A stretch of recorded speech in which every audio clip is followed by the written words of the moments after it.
Already mic testing, mic testing. Okay, perfect. Let me go to my main camera. Alright, what's up, guys? Guys, I wanted to try a new opening, so I think I'm gonna start saying what's up. Okay, that said, how you guys doing? Okay, guys, I don't know what I'm saying. Okay, well, that said, we're live, and today, as you guys can tell by the title and thumbnail, I'm gonna be working with whatchamacallit, key controls again in C++. Actually, in SDL3 using C++. That's it. I've been doing this for the past 3 streams, so I am planning to wrap it up this stream. I was going to do something else, for example, like loading in PNG/images. The reason I didn't do it was because I didn't feel like completely confident with that key control. So today I'm going to be going over that. That's it. Let's go to my gameplay screen. Okay, and let's say something like, say I'm live. And guys, I feel like my intro went a bit, off board. Yo, how you doing? QFilm, I appreciate you joining the stream. How you doing, Arb? I appreciate you joining the stream as well. First, oh, that actually sounds pretty cool. Okay, that's it. Let me go ahead and open my my stream on my phone actually, because I do like sometimes see my phone when like my desktop is kind of filled with GPT. What up, guys? So there we go. Okay, I think it's the wrong live. Okay, I think it's that. Hold up, guys. I think I should have always done this before. Okay, so it's not that. Let me go all the way here. Okay, there we go. Alright, perfect. Hi, you're live again, people. Then listen closely. Everyone watching, our pupil has returned to... Okay, guys, give me a sec. I just want to like get this up here. What up, guys? Give me a sec. Okay, I think I'll figure this out later. Okay, that's sad. Hold up, guys. I should have done this off stream, but for some reason I'm so picky doing it on stream. Okay, I mean, I think this is fine. Okay, that said, everyone watching, our people has returned to the battlefield of code where logic is the sword and bugs are the enemies. Do a room tour. Honestly, I don't have like a a Bluetooth-based webcam. I do like have a a webcam that does require USB-C. So I can like it's actually attached to my my PC, so I can't move my PC and my webcam at the same time. That's it. I'm supposed to be sleeping. It's my birthday in 1 hour. That actually sounds pretty cool. Happy belated birthday, Arv. Okay, that's it. Today we fight through errors and conquer syntax, and we make that game come alive. One line at a time, no fear, no hesitation, just pure relentless focus. Now tell people, what shall we crush today? What's the topic that we're diving into?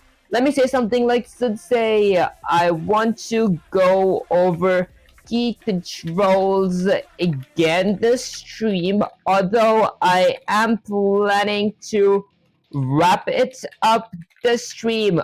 Okay, guys, next stream we are going to be doing something different. Okay, that's it. So you want to master the art of key control before the stream ends, huh? Good, you don't have a battlefield until every moment is perfectly executed. Now listen, people, key controls are your players' link to the game world. Okay, do you know honestly what key controls are? That's it, I do need an instruction-based question. Okay, let me say something like, say, can I get a instructional-based question, And guys, this is like the chat from like 3 days ago, because like I didn't have time to like change the chat. Okay, that's it. Task. Write a C++ SDL3 program that creates a window and a simple rectangle in the middle of the screen. W to move up, S to move down, A to move left, and D to move right. Okay, that said, this is the code from last stream because I didn't have time to work on this off stream. That said, let's go with Control A, delete everything. Now, let me firstly start off by including a pair of ankle braces. Let's say I want to include IO stream. And then since I am using SDL3, I will be including SDL3 slash SDL.h. SDL.h is basically the header file for SDL. And then let's go ahead and create a main function. So I'll go with integer main, add a pair of parentheses. Now my main function does require 2 parameters. The first parameter is going to be an integer of argc. The second parameter is going to be a character, which is going to be a pointer of argv, if that made any sense, guys. Okay, and then I'll go with a pair of curly braces. Now, inside of my main function, I'm going to be adding a if statement to initialize my SDL and check if it was not initialized properly. To do that, I could go with something like SDL underscore init. This initializes my SDL. And then SDL underscore init underscore video. This initializes my SDL's video. And then I'm going to be adding a notch here. Basically, this is like whatchamacallit, a boolean variable that returns whatchamacallit, that returns 0 if like SDL did initialize properly, but I'm looking for if it did not return 0. And if it did not return 0, I'm gonna go ahead and add a standard C error with an insertion operator. I'm gonna give myself an error. Let's say I got the SDL underscore init error. Okay, and then I'll go in a new line, add another insertion operator. This time I'm gonna go ahead and use the SDL underscore get error function. This function is gonna get me an error. And then let's go with something like a standard end line ending with a semicolon. Okay, and lastly I'm gonna return one saying something went wrong in this block of code. Okay, perfect. After that, now that I've initialized my SDL, let's go ahead and create my window and renderer. Although before I do create my window and renderer, I might want to add a few game variables. Game variables are basically the variables that my game would need in general. For example, my windows is width, my windows is height, maybe x-axis and y-axis velocities. What up, guys? There we go. Maybe save your code so that you can read it later. Honestly, I do like whatchamacallit. I do write the codes for practice, but then I delete it instantly because like I can write that code again. I write it multiple times for practice. Okay, hi bro, how you doing? Hi Pixel, I appreciate you joining the stream. That's it for my game variables. Firstly, I'm going to be creating a constant integer variable for my Windows' width. I'll go with something like width. There we go. Which is initially going to be set to 800 pixels per frame. And then I'll go with something like a constant integer for my Windows' height. What up, guys? There we go. Okay, which is going to be set to 600 pixels per frame ending with a semicolon. And this is going to be like a const. Okay, now after I'm done with width and height, since I am going to be using key control to like automate my objects, I might go with something like a floating point for a x-axis underscore velocity, which is going to be set to something like 6 pixels per frame, and it is going to be a floating point number, so I'll add a f, and then a floating point for y-axis underscore velocity, which is going to be set to something like 6 pixels per frame as well, ending with a semicolon. Are you Indian? Honestly, I haven't, I haven't like been to India yet. That's it. I'm really excited to someday visit India. I might actually stream myself there. My dear friend, how are you doing, bro? Honestly, I'm doing pretty good. How are you doing, Pixels? Okay, that's it. Now let's go ahead and add a comment that says something like create a window and renderer. Now I'm going to be creating my window and my renderer. There we go.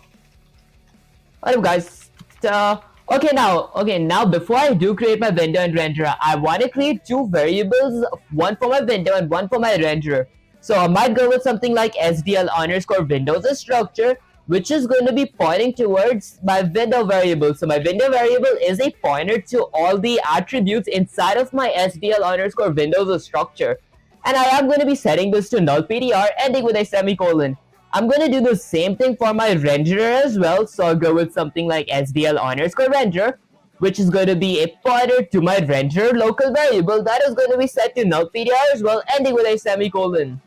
From where do you doing live streams? I used to actually say that a lot. That said, whatchamacallit, many of you guys did say me to avoid saying that. Although, I mean, guys, my accent would like give it away, but like I don't actually like saying it because it's like basically like, I don't know, I feel like I shouldn't say like from which country I'm from because like whatchamacallit, because many of you guys do like come up with different stuff and like make a lot of stuff. That said, let's go ahead and now use the function that actually creates my window and my renderer. To do that, I could go with the SDL underscore create a window and renderers this function. So there we go.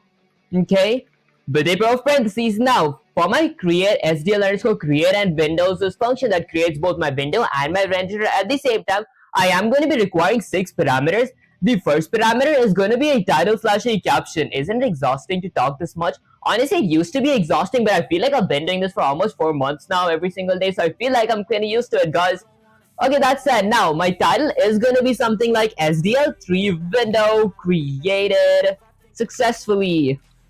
Okay, and then after my title, the second and the third parameter that I'm going to be needing is going to be a width in pixels and a height in pixels for my window. I could use my width variable and my height variable that I created, so I'll go with something like width and height. Okay, and then the fourth parameter is going to be a flag for my window. If I do want to add a flag, I could add a 0 here, but I do want a flag. My flag is going to be something like SDL underscore window underscore resizable. Basically, this flag helps my window be resizable. Okay, age, I'm actually 17. That's it. I'm going to be turning 18 really soon, guys. My birthday is this January 5th. Okay, what are you building? Honestly, I'm learning on how to whatchamacallit. Today, I'm going to wrap up working with key controls. For example, I press my key and a certain command happens. I can automate or like move my objects using key controls. That said, now my fifth and my sixth parameter is going to be my Windows' local variable and my renderer's local variables' memory address. To do that, I could go with the address of operator for my window variable or my window local variable, and then a ampersand slash a address of operator for my renderer local variable. Okay, perfect. After that, let's go ahead and end my entire function with a semicolon. Now that I've created my window and my renderer, I want to add a if statement to check if they were not created properly, and I did get an error somewhere here. To do that, I could go with something like an if statement. Let's say something like if not a window, or if not a renderer, I'm going to do something. I'll go with the of curly braces, and then let's go ahead and add a standard C error with an insertion operator. That is going to be saying something like, honestly, I might go with an insertion operator down here because like the error name is going to be something big. Error name is basically going to be my SDL underscore create window and renderer function and renderer's function. So there we go. And I'm just going to be adding an error here. This makes it easy to see like under which function did I like actually get an error. I got an error under this function. If I did get an error, that is. And then I'm going to add another insertion operator and use the SDL underscore get errors function with a pair of parentheses to invoke the function. Then let's go with something like a standard end line ending with a semicolon.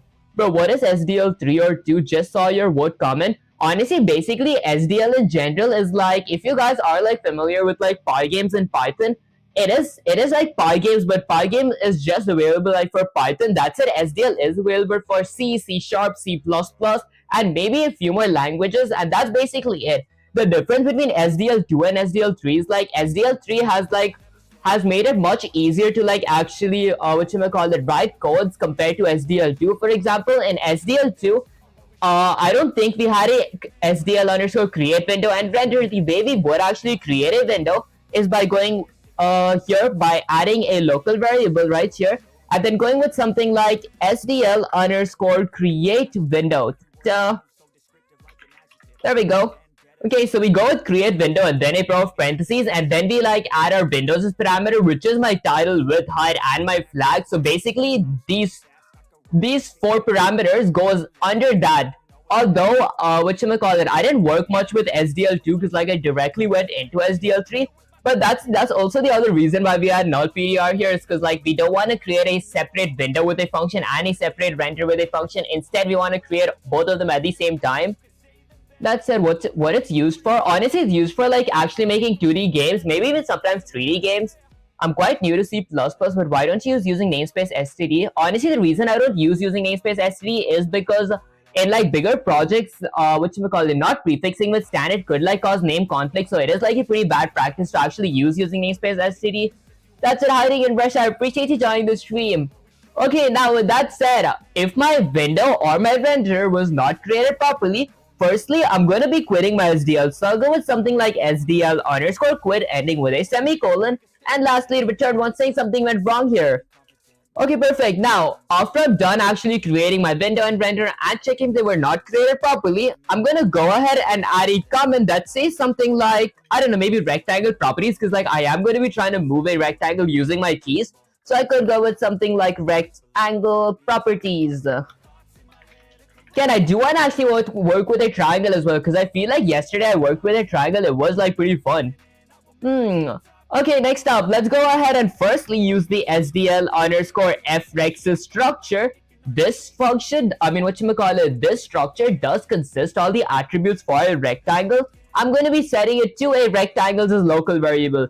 Now let's actually set my, my attributes. So I could go with something like rec.x-axis, which is going to be equal to something like, I don't know, maybe, let's go with something like 200 ending with a semicolon. And then I'll go with something like rec.y-axis. Let's set that equal to 200 as well. And then I'm going to be needing a width for my rectangle and a height. I could go with something like rec.width, which is going to be equal to 50. And then rec.height as well, which is going to be equal to 50, ending with a semicolon.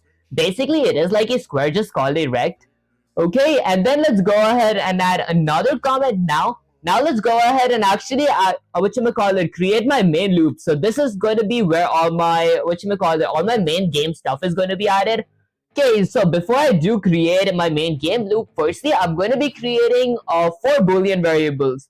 Okay, these Boolean variables are going to be checking if what button is currently being clicked. Is it either W, S, A, or D? So I'll go with something like W down. So while my W button is being pushed down, I'm going to be setting that to false because currently it's not being pushed down. And then I'll go with something like S down. Is my S currently being pushed down? It's not, so I'm going to be setting it to false as well.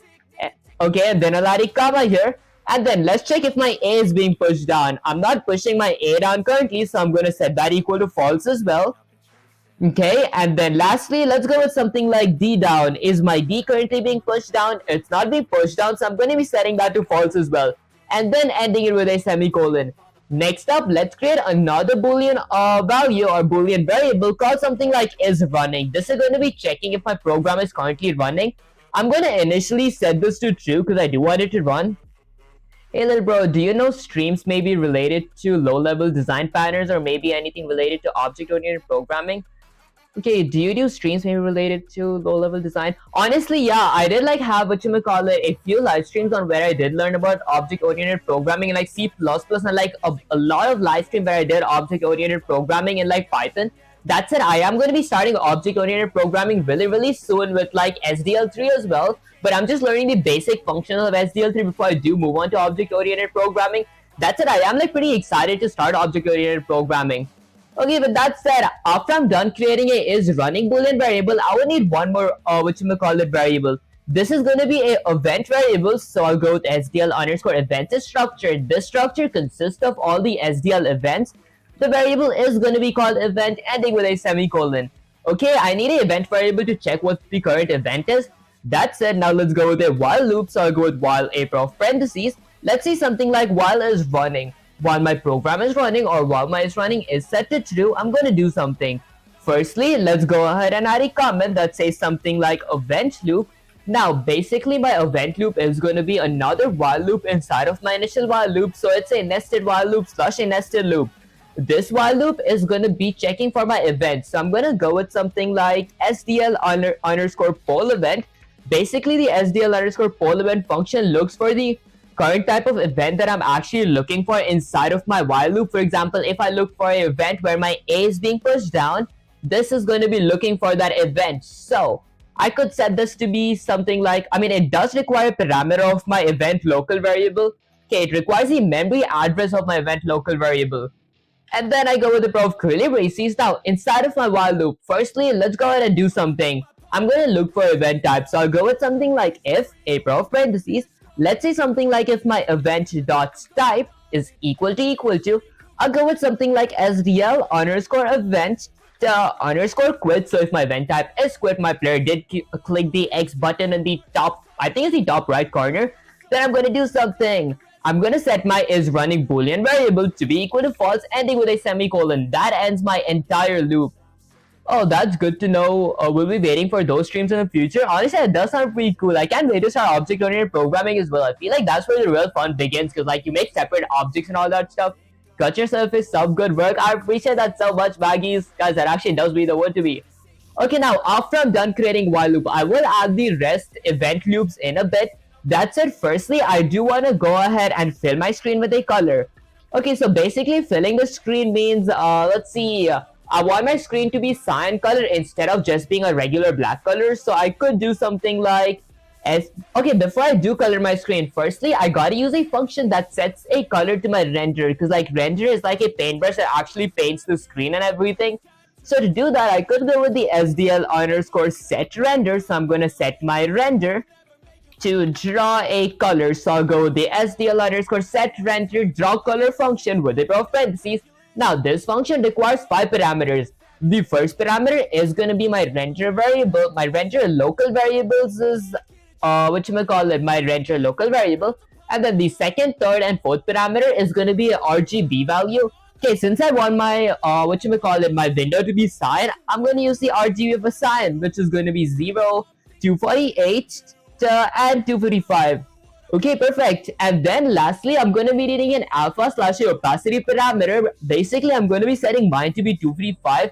That means how transparent is it? 255 is like it's not transparent at all, and like 0 is like it's completely transparent. Okay, boy, my friend, what is what it? Okay, I see. Okay, that's it. Let's go ahead and end this with a semicolon.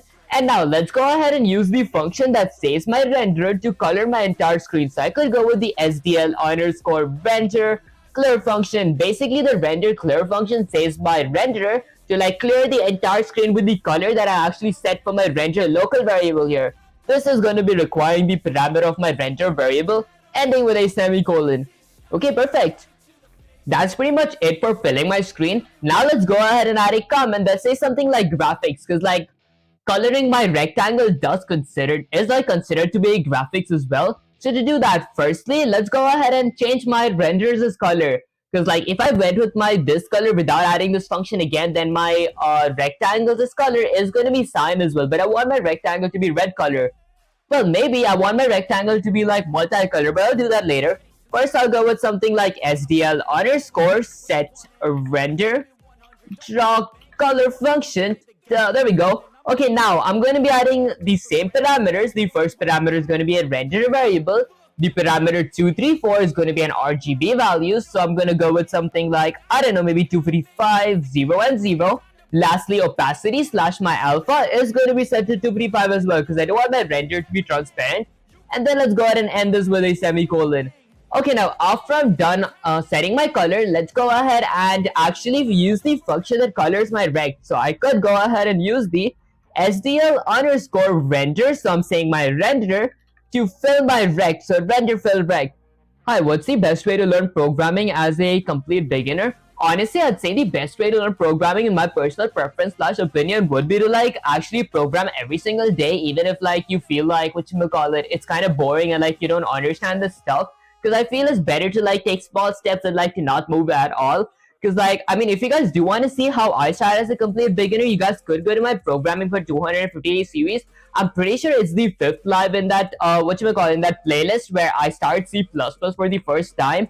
And I even do have like a lot of playlists where I learned Python as a beginner. That said, now firstly, let's go ahead and add a few parameters for my fill rect. The first parameter that I'm going to be needing is going to be my render variables parameter. The second parameter is going to be the memory address of my rex's local variable. So I'm going to go with something like the address of operator slash ampersand of my rex. Okay, do you only develop stuff for Windows or also Linux? Honestly, I haven't like tried Linux yet. That's it. When I was gonna get my PC, I was like confused between Windows and Linux.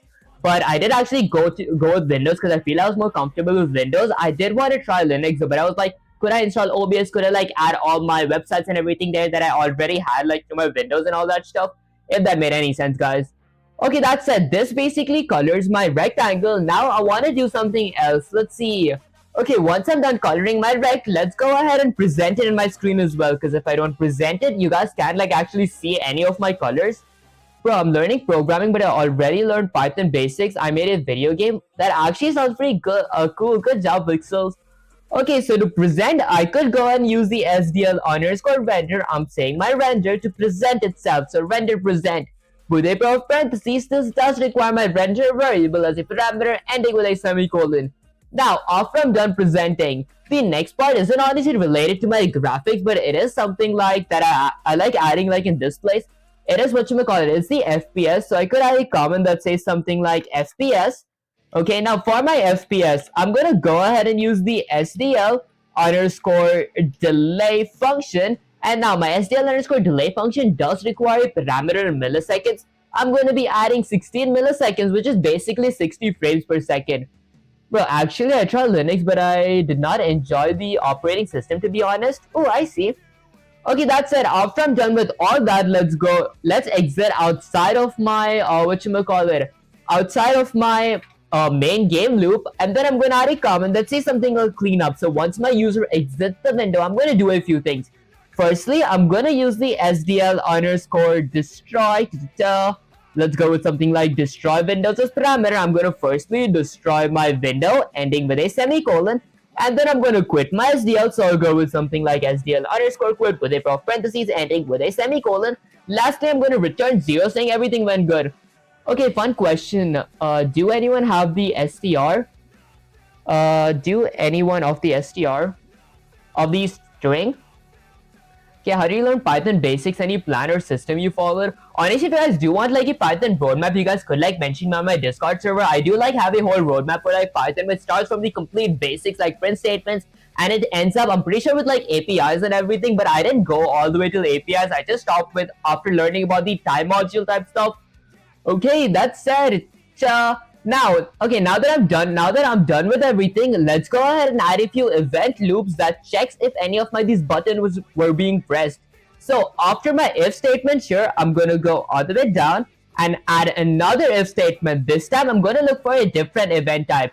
Let's go ahead and type something like if my event dot type equals to SDL underscore event.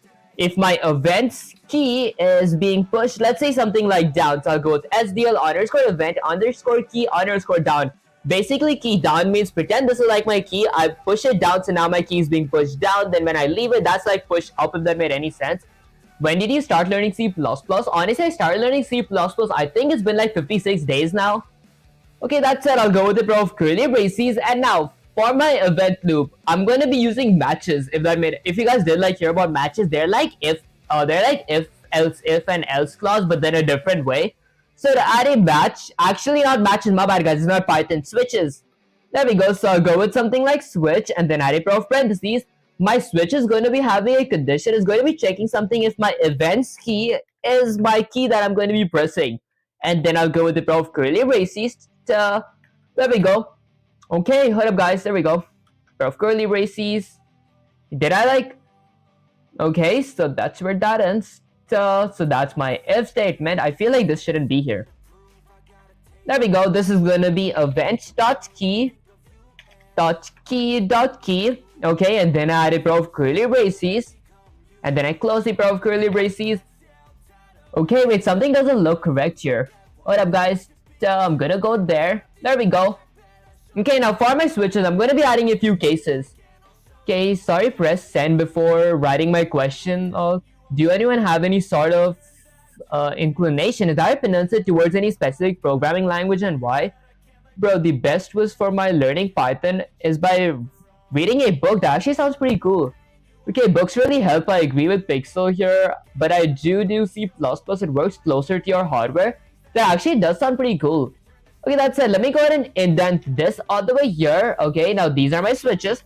For my switches, I'm going to go with my case 1. My case 1 is going to be something like if my SDL's key is W, then I'm going to do something. Let's go ahead and set my W down boolean variable to be equal to true because it is being pushed down currently. And then I'm going to be adding a break ending with a semicolon. And then let's add my second case. So for my case 2, I'm going to go with something like SDL's key. If my SDL's key is S, then I'm going to do something. I'm going to be, setting my S down while my S is being pushed down. I'm going to set that equal to true and then break. Now for my case number 3, actually, honestly, to like save, save some space and make it look a bit prettier, I'm going to be adding them all in like one line. Because like I feel it's the same thing. This just looks much neater. What up guys, let's go ahead and add this all the way up. Okay, let's just add a bunch of X's. Then let's add one for break as well. Okay guys, honestly I feel like this looks much better and it saves space as well. Okay, oh that's good. I kind of like JavaScript. It also helps with web development and stuff. Now you can do pretty good backend stuff too. Actually, I'm pretty like excited to start JavaScript really soon. I might actually have a new series where I do make a website and start JavaScript. Hello, hiding Sam Lanka. I appreciate you joining the stream. How are you? Honestly, I'm doing pretty good. How are you doing? Okay, happy birthday, Arv. Okay, next up, I'm gonna go ahead and check my case 3. So for my case 3, if my SDL's key is, let's say, A, then I'm gonna do something. I'm gonna be ending that with a semicolon. Shouldn't I be going back here? Okay, actually, I'm gonna be ending it with a colon. And then let's go with something like A down. While my A is being pushed down, I'm gonna set my A down boolean variable to be true. And then I'm gonna break. And then for my case 4, I'm gonna check if my SDL's key is D, and then I'll add a colon. And now while my D is being pushed down, while my D button is being currently pressed, I'm going to be setting my D down to be equal to true, ending with a semicolon, and then I'm going to be breaking. Okay, ending with a semicolon as well. And that's pretty much it for my this if statement, checking all my 4 conditions if they're being pushed down. So I am going to be copying this, and then let's go under my if statement and paste it all over again.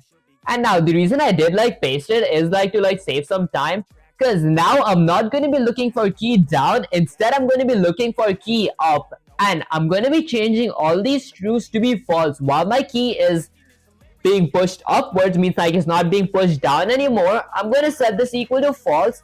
It is going to be like a lowercase false. Do you compile from terminal or from Visual Studio? Honestly, I am actually using Visual Studio. I do like get two windows when I run my code. I am going to be running it, I think, like pretty much right now, because like I'm almost done. How many lines does your program have now? Honestly, I do have like 95 lines. Okay, that's it. Why do I have like a red underline here? So okay, I think I'll check that a bit. Yeah, bro, what's up? What project are you making today? Honestly, I'm working on key controls in C++ using SDL3. That's it. What are you building? Honestly, I'm trying to like build a rectangle and moves using my keys. Okay, oh yeah, C++ do need computation, I think. In Mac, like, have a terminal which supports it. I don't remember it. It's called Clang something, not sure though. Oh, I see. Okay, that's it. Once I'm done with all this, let's go under my graphics. Okay, before my graphics and my fill screen. Okay, honestly, I'll go before my fill screen. I'm gonna be adding a comment here that's gonna be saying something like key controls. So I'll go with something like key controls. Okay, now for my key controls, I'm gonna be adding a few if statement. Let's go with something like if a prof parentheses. Let's say something like if my W down is set to true, I'm gonna do something.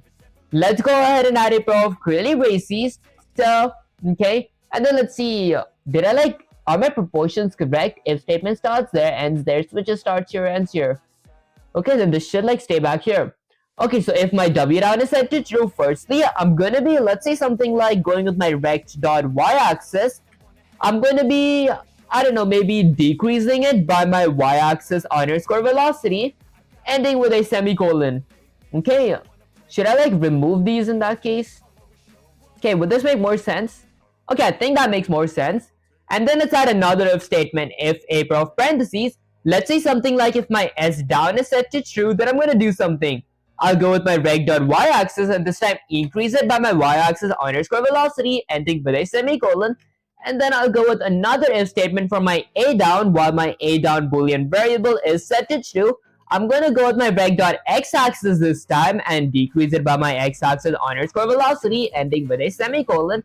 And then if a prof parentheses, let's say if my d down is set to true, I'm gonna go with something like my reg.x-axis and this time increase it by my x-axis underscore velocity, ending with a semicolon. Okay, and I think that's pretty much it. By the way, bro, I followed you on Kick. Honestly, I appreciate you, Pixels. It actually means a lot to me, guys. Okay, you're too fast. Honestly, many of you guys did say I go too fast. You should like try talking slowly so I can like communicate properly, guys. Okay, you said lots of honestly. Honestly, I don't know why do I actually say lots of honestly. Okay, that said, I use GCC for complication and not Clang. I see. Okay, that said, why do I have like a red underline here? It did like go away though. Okay, and that's pretty much it. Now, if I hit Control S to save the code and run the command, let's see what happens. Okay, I got a build error. Hold up, guys. Let me actually check real quick why I got a build error. Local variable is not initialized. No matching tokens found. Okay, since it says no matching tokens found in line 4, let's see what happens. Okay, I was pretty sure that I did make like a small mistake. Hold up, guys. So my main function does start here and it ends all the way here. Okay, and then I initialized my window and all that stuff. Rectangle properties did that as well, and then I added a main function. Now I'm pretty sure something was messed up in my event loop. I just gotta pay more attention because I feel I made a lot of silly mistakes. Okay, yes, Max comes with changing pre-installed. Oh, I see. Okay, for my event loop, while SDL underscore poll event, that part is correct. Now for my if statements, if my event type is SDL underscore event underscore key down, my events.key.key. If my case is SDL underscore W down, okay, that is set to true, and then I break. I did that for SAD as well, the SAD, okay. And then if my event type is key up, I did the same thing. So, okay, this part might be somewhere wrong. So if my event type is SDL underscore event underscore key up, If my case is W, okay, W down is set to false.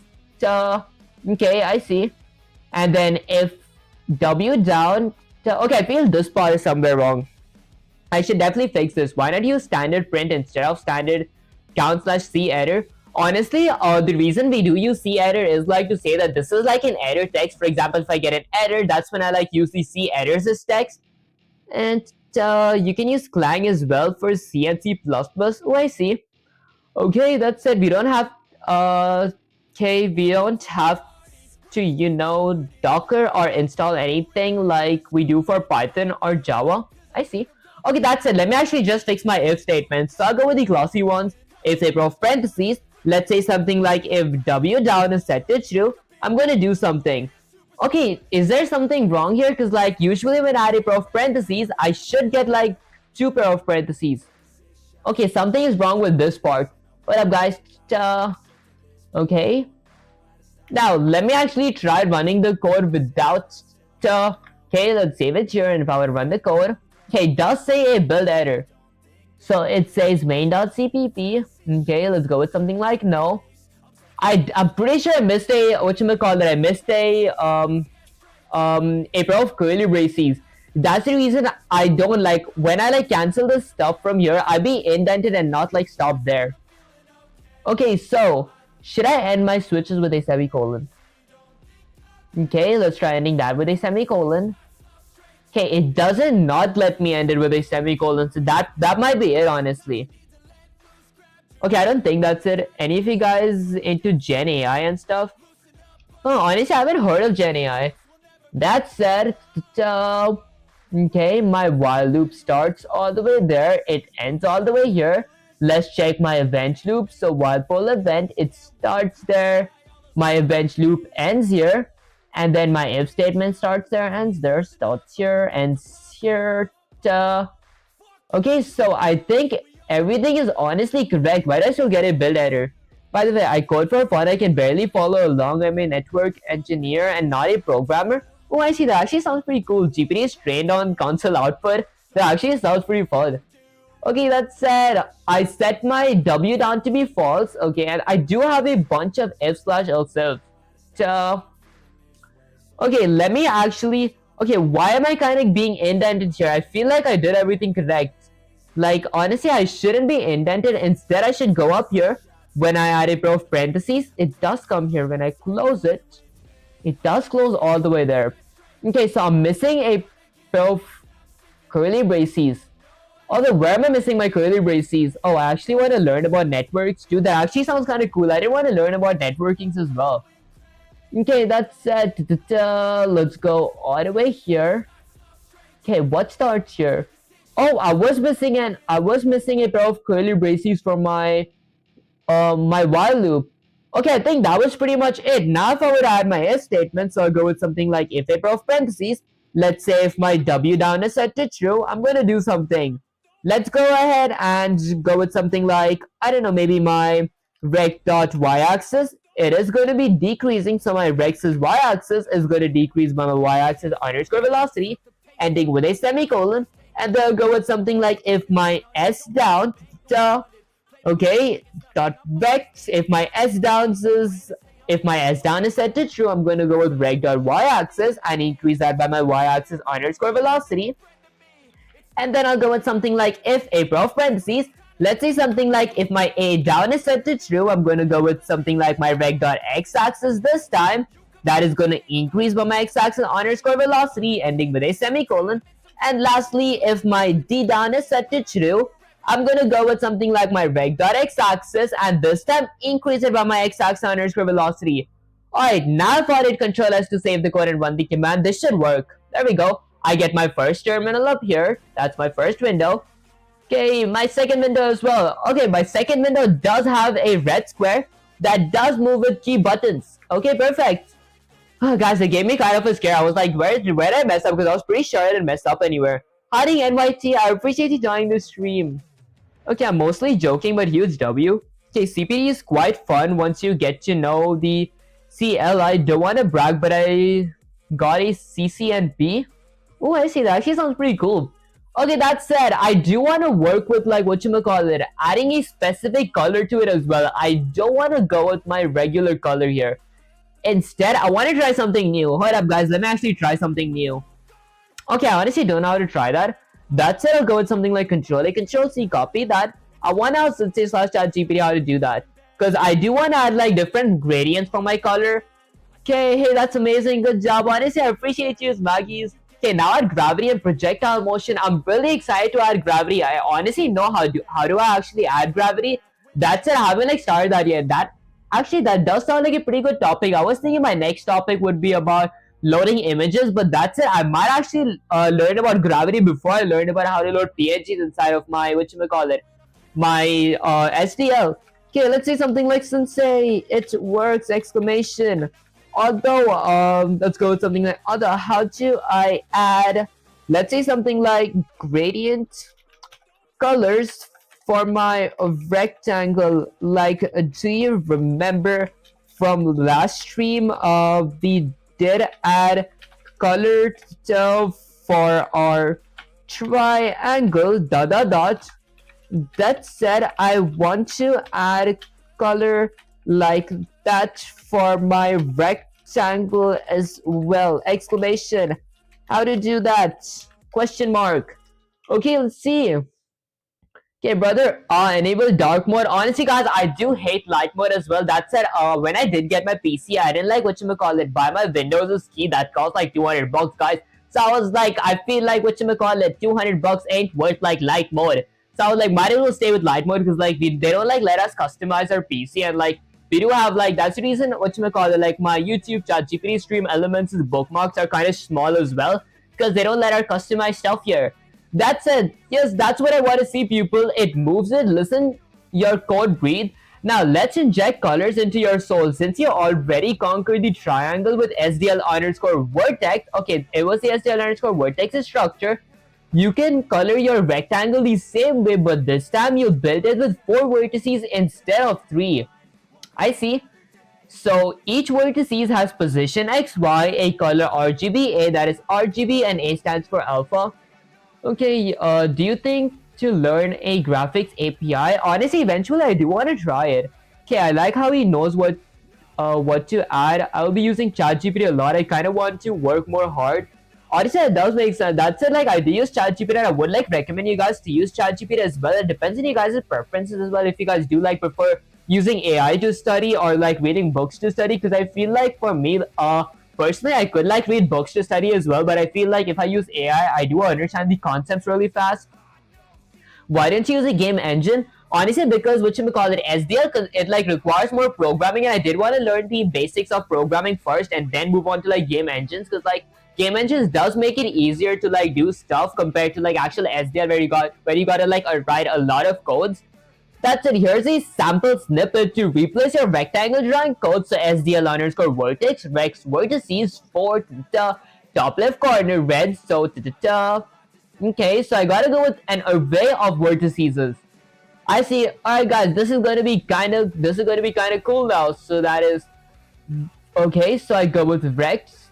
That code replaces this line. Okay, so SDL underscore render geometry. Okay. Alright guys, this part is going to be kind of fun. Well, let me actually check one more thing. What parameter did it require? So it has 6 indices. Okay, so my reg.4 has 4 stuff, has 6. This is indices, which is 6. Okay, let me try on my own. Where do you live, buddy? Honestly guys, I don't think I can say that. Can you code assembly? Honestly, I just know how to like code in Python and like now C++ as well. That's why I'm really excited to start assembly really soon, guys. That's it. What is recursive loop? Basically, a recursive loop is like you could like use a for loop instead of a recursive loop. Although there are like different cases. For example, few questions where recursion makes it much easier to like write code and everything. I'm pretty sure people like use that when they work with like algorithms and everything. Although a for loop is basically like when you do want to like get a lot of stuff and like iterate over them one at a time. Recursion and like for loop, they're kind of similar, but they both are like people use them where they actually need to use them. For example, few places recursion makes stuff much easier, few places for loop makes stuff much easier. Code assembly, that's hard guys, that's what actually makes it kind of fun. Okay, that said, now I'm gonna firstly, under my graphics, remove my SDL underscore render fill because I'm gonna be removing that stuff. And honestly, I might remove my set render draw color as well. Or I might change to something like black. Okay, after that, I shall leave it a red for the time being. Okay, after that, firstly, I'll go with something like SDL underscore vertex. Okay, is this how we spell it? Okay, so it's the SDL underscore vertex structure, which is going to be having a local array, which is going to be, which will be consisting all the attributes of my SDL underscore vertex structure. So I'll go with something like rect vertices. Is this how we spell vertices? This is going to be an array which consists of 4 elements because my rect has like 4 lines. If it was a triangle, then I would add like 3 vertexes. Okay, the concept programming are same across most languages, guys. That makes so much sense because like I feel like I moved from Python to like C++. I felt C++ was much easier. At first I felt that it was easy because like I didn't start off by doing something much more complicating. But I feel like I'm trying to do something that's a bit more complex, but it still feels kind of easy because I did like understand the basics of it. That said, after I'm done creating my vertex, firstly I'm gonna go with something like okay, I forgot what did I want to go with. Maybe something like SDL underscore. Okay, guys, I forgot the function name. What up, guys? Okay, so after I add my vertex, okay, so I added my vertex. Oh, I gotta add attributes to it. So instead of ending it with a semicolon, I'm gonna set it equal to and then add a pair of curly braces. Now, inside of a pair of curly braces, I'm gonna add a outer curly braces and then a pair of inner curly braces. This inner curly braces is going to be requiring let's see, my rex's x-axis and my y-axis. So I'll go with something like rec.x-axis, rec.y-axis, and then I'm going to exit outside of my inner first pair of curly braces, add a comma here, then add another pair of curly braces. Actually, I might add that in a new line so it's much easier for you guys to see. And my second inner curly braces is going to be requiring a RGB A color, which is RGB and A for alpha. I want to go with something like red for this, and these RGBs can have like integers. It must have like floating point numbers. So I could go with something like 1.0 for which represents like 255, and then I'm going to be adding a comma here, going with 0.0 as well. I should honestly add F's as well, saying that these are floating points and not like doubles. Okay, and then let's go with something like 0.0 F as well. And then next up, for my alpha is going to be 1.0 F as well, which is basically 255. I was talking about programming in assembly. Well, see, yeah, exactly. It's just the first language that has some perks over another, like C# for games and Golang for concurrency, etc. That actually does make a lot of sense. Okay, that's it. After I'm done with that, I'm going to exit outside my entire outer pair of curly braces, and then I'm going to add another pair of curly braces. Now inside of my outer curly braces, I'm going to add my first inner curly braces, go outside it, add a comma, and add my second inner curly braces. So I have two curly braces here. My curly braces at the top is going to be requiring my rec.x-axis and my rec.y-axis. Okay, and then now my inner curly braces, the second curly braces that made any sense, guys, is going to be requiring an RGB. So I'll go with something like 0.0 floating point. This is going to be having, let's say, something like, this is going to be a blue gradient. So I'll go with something like 1.0 F, okay? Excuse me, guys. And then I'm going to add a comma, go with something like 0.0 F as well. And lastly, my opacity is going to be 1.0, which is basically 255 with like actual integers. That means it's not transparent at all. And then I'm going to add a comma here and do this 2 more times. So I'm going to add a outer pair of curly braces, a inner pair of curly braces. My inner curly braces requires my rex's x-axis and my rex's y-axis.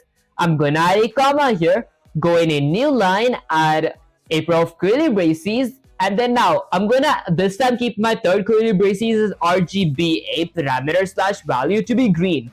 So I'll go with 0.0 F, and then I'll go with something like 0.0 F as well. And now for my green, which is RGB. What up, guys? I think this is green. The second one was green. This is going to be blue. My bad, guys.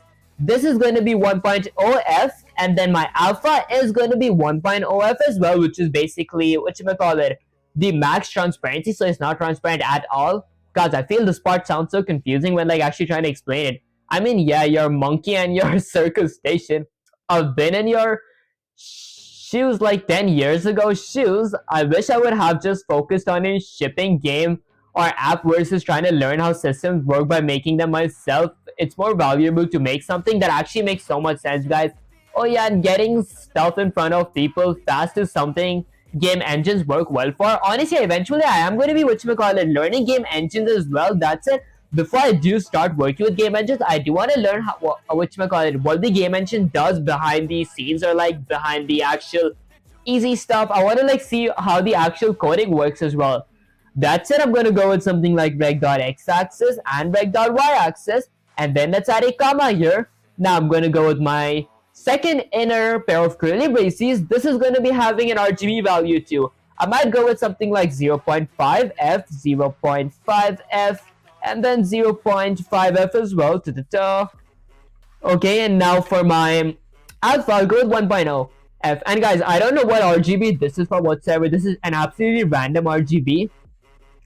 That said, once I'm done with that, I'm gonna go ahead and end my entire array with a semicolon. Okay.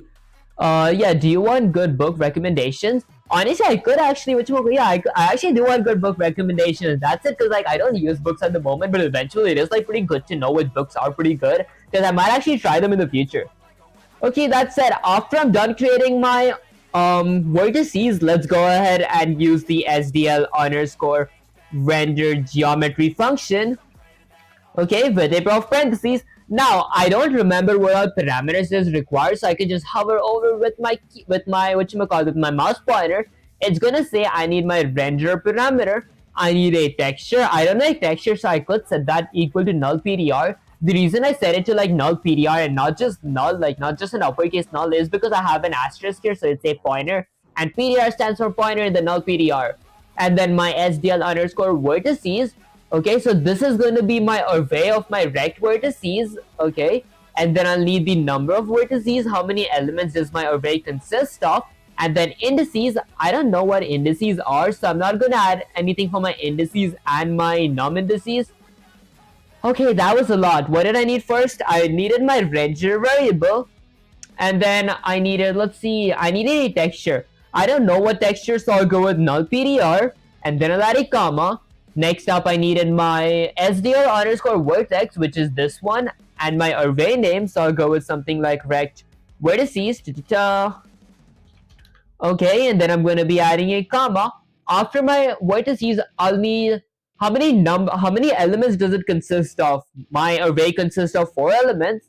And then I gotta go with null PDR for my indices, because I don't know what indices are, so I'll go with something like null PDR. Okay, and then let's go ahead and add a comma and set 0 for the number of indices, because like I don't know how many numbers it has as well, because like my indices is set to null, ending with a semicolon. Okay, and that should be pretty much it. Now for it, Control S to save the code and run the command. Object-oriented programming is including. Okay, that's it. Let's go ahead and run the code. So I get my first terminal. Okay, guys, I did not see my my rectangle at all this time. Actually, I don't see my rectangle. I don't know if gaming patterns use those, lol. Okay, that's it. Let me think. Why don't I see it? Maybe because I added a set render draw color. Okay. My alphas are 1.0. Okay, I think it is because I have these 2.5, and that is 1.0, 1.0, 1.0. Okay, I want this to work. This thing, I think it should work. For some reason, it's not working though.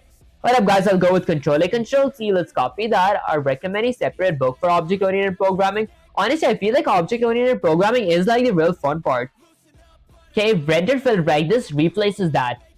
So the only logical stuff that I could think of is like removing my set render draw color function. Let's actually remove that and try it one more time. If I were to save the code and run the command, let's see what happens. I got my first window here. Okay, and my second window as well, but my second window does not have any drawings on it. Okay, that said, let's go with Control Z. Okay, let's see why does that happen. So let me hit control to save the code. Okay, hiring Karim is our peninsula name. I appreciate you joining the stream.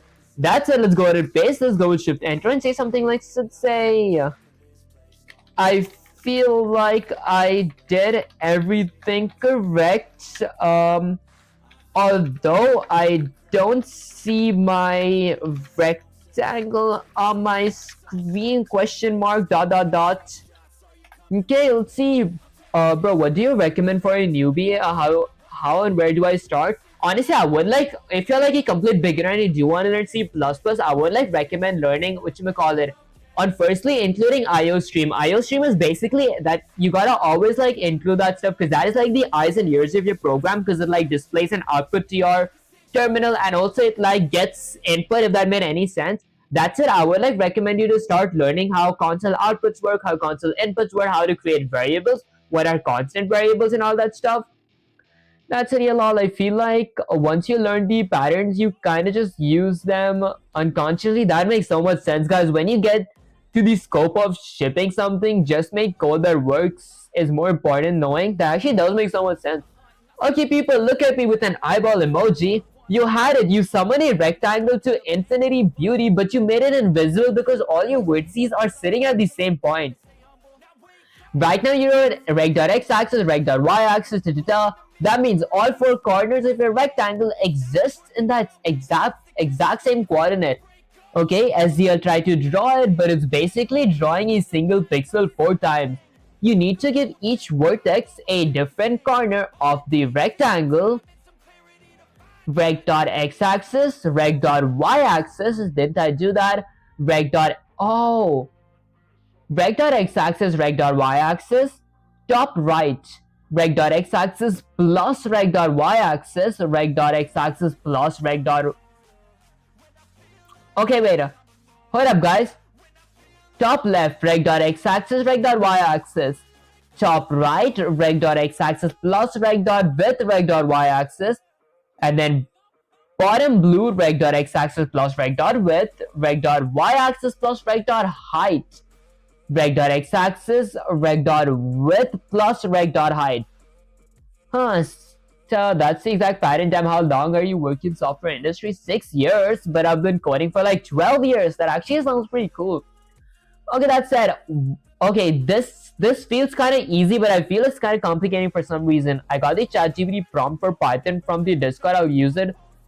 I will use the 100 days challenge to learn Python. Honestly, it sounds pretty cool. Good luck with learning the, whatchamacallit, good luck with your Python journey, Mech.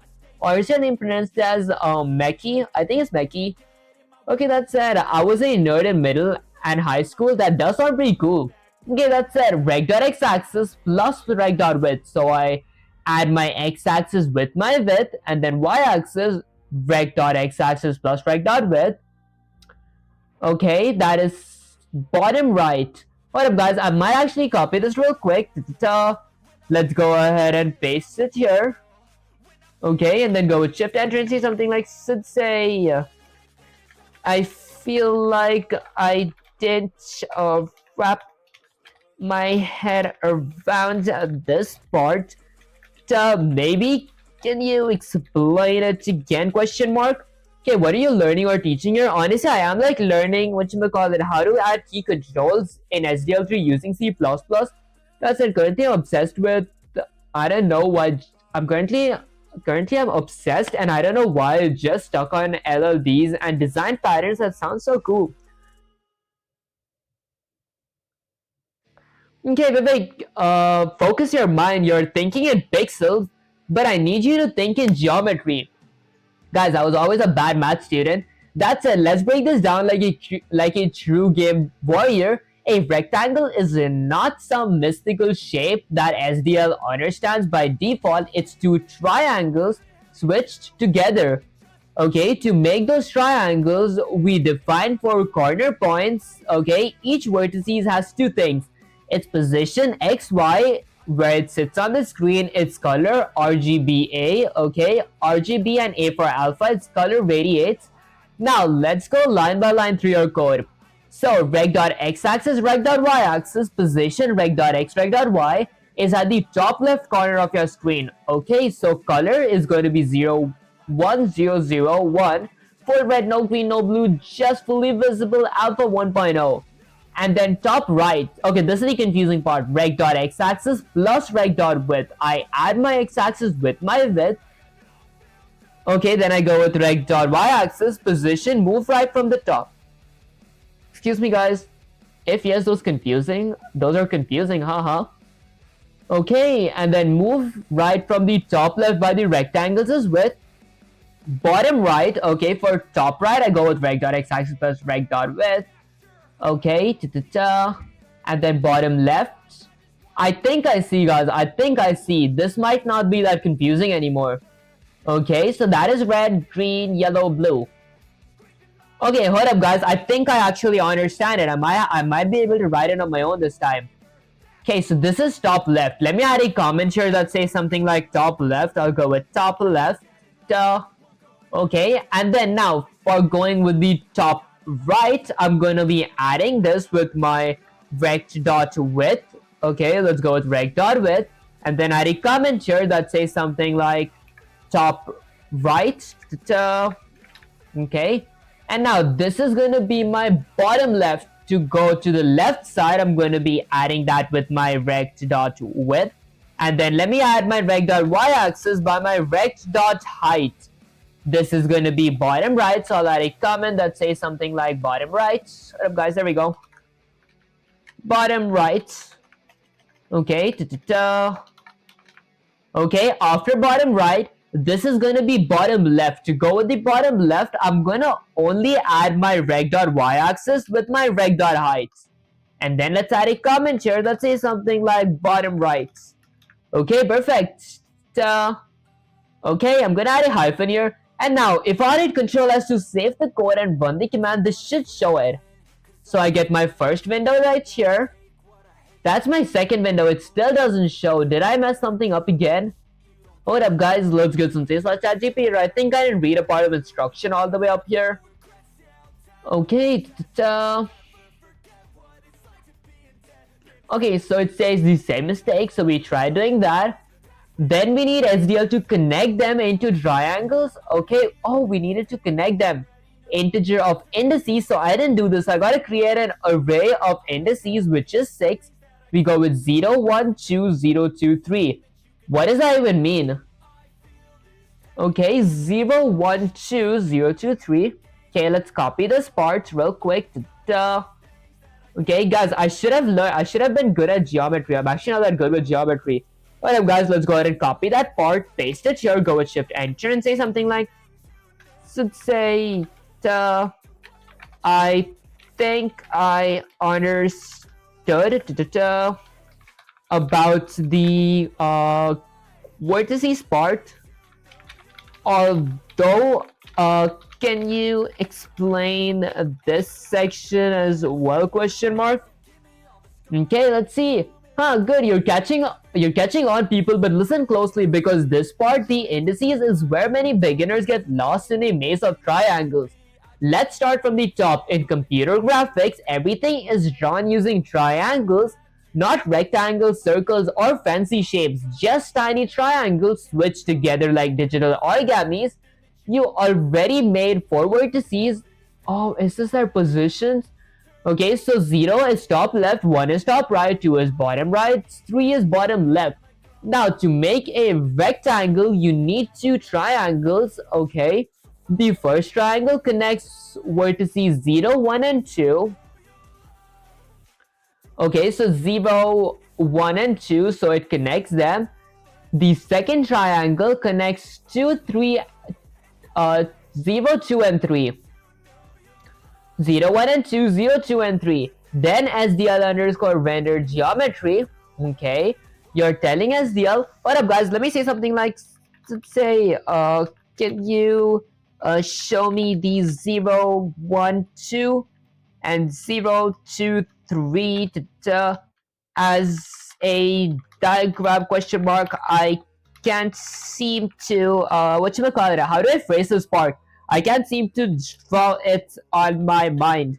Guys, I cannot seem to, like, I can't visualize this part. I don't know how to phrase that properly. Okay, so here's your rectangle with vertices labeled. Okay, so 0, 1, 2, 3. So it's 0, 1, 2, 3. Okay, triangle 0, 1, 2. So 0, 1, and 2 is connected. That means, okay, triangle 0, 2, 3. That means connect the top, left, bottom, right. Okay, so 0, 2, and 3. So 0 is connected to 0 and 2 is connected to 3. Okay, and then 0 and 1 is connected to 2. I think it's like 1 and 2 that's connected to 0 here. Okay, I think I'll just remember the numbers 0, 1, 2 and 0, 2, 3. Okay, so 0, 1 and 2 are connected together, and then 0, 2 and 3 are connected together. I see, actually I think I see 0, 1 and 2 is one triangle here. 0, 2 and 3 is another triangle, so it's two triangles that have been like stuck together. What up guys, I think I actually understood that. Use Figma for this answer. What up guys, actually I think I actually did understand what that meant. Okay, now let's go ahead and create an integer of an array of indices. There we go, so I'll go with indices as an array which consists of 6 elements, which is going to be equal to a pair of curly braces. I'll go with 0, 1, 2 and 0, 2, 3. Alright guys, 0, 1, 2 and then 0, 2, 3. Okay, ending with a semicolon. And then now, in my indices spot, I'm going to go ahead and add my indices as array. Okay, number of indices is 6. Now, if I were to go with Control S to save the code and run the command, let's see what happens. So I get my first window here. There we go guys, finally that good looking square. Okay, and it does move all over the screen. Although maybe I do want to like, whatchamacallit, increase the size a bit. So I'll go with something like 100 pixels and 100 pixels. Now if I hit Control S to save the code and run the command, my first window pops up. And my second window, okay guys, I think my second window did, okay, it did actually pop up. There we go. Okay guys, this is why I actually felt like it was worth going through all that trouble, because like I feel like, whatchamacallit, it looks so much better like after adding those specific different colors, because like this looks much better than like a plain red color. Okay, I think I see. That said, I do want to try this now with a rectangle, with a triangle as well. Maybe later I'll go on with a circle too. That's it. Let me start off by going with Control A, Control C. Actually, maybe I'll not show this to Sensei/ChatGPT. Okay, that's it. Now I'm going to be working with a triangle, just seeing if I remember how a triangle actually works. To go with a triangle, firstly, let me start off by including a pair of ankle braces. Let's say I want to include IO stream. Okay, this should be something like hashtag include IO stream. Okay, and then I drink some water because guys, I feel like I'm getting a migraine.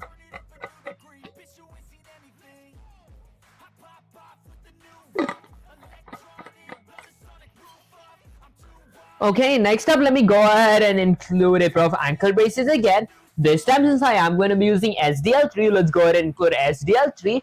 And then I'm going to include SDLs as header files as well, so SDL.h. And then next up, let's go ahead and create a main function. So I'll go with integer main, add a pair of parentheses. Now, the main function is going to be consisting of two parameters. The first parameter is going to be an integer of argc. The second parameter is going to be an array of argv, which is going to be a pointer. And then I'll go with a pair of curly braces. Now, inside of my main function, I'm going to be adding an if statement to initialize my SDL and also check if my SDL was not initialized properly. So I could go with something like if not SDL underscore init if my SDL was not initialized properly. And then if my SDL underscore init underscore videos or section was not initialized properly, I'm going to do something. Firstly, let's go ahead and add a standard C header with an insertion operator. I'm going to be giving myself a SDL underscore init header with a pair of, actually, let's add a colon here. And then let's use a function that actually gets me an header. That function is called something like SDL underscore get headers as function with a pair of parentheses. And then I'll go with another insertion operator of a standard end line ending with a semicolon. Okay, perfect. And then let me lastly go ahead and return one saying something went wrong in this part of code. Go check it out.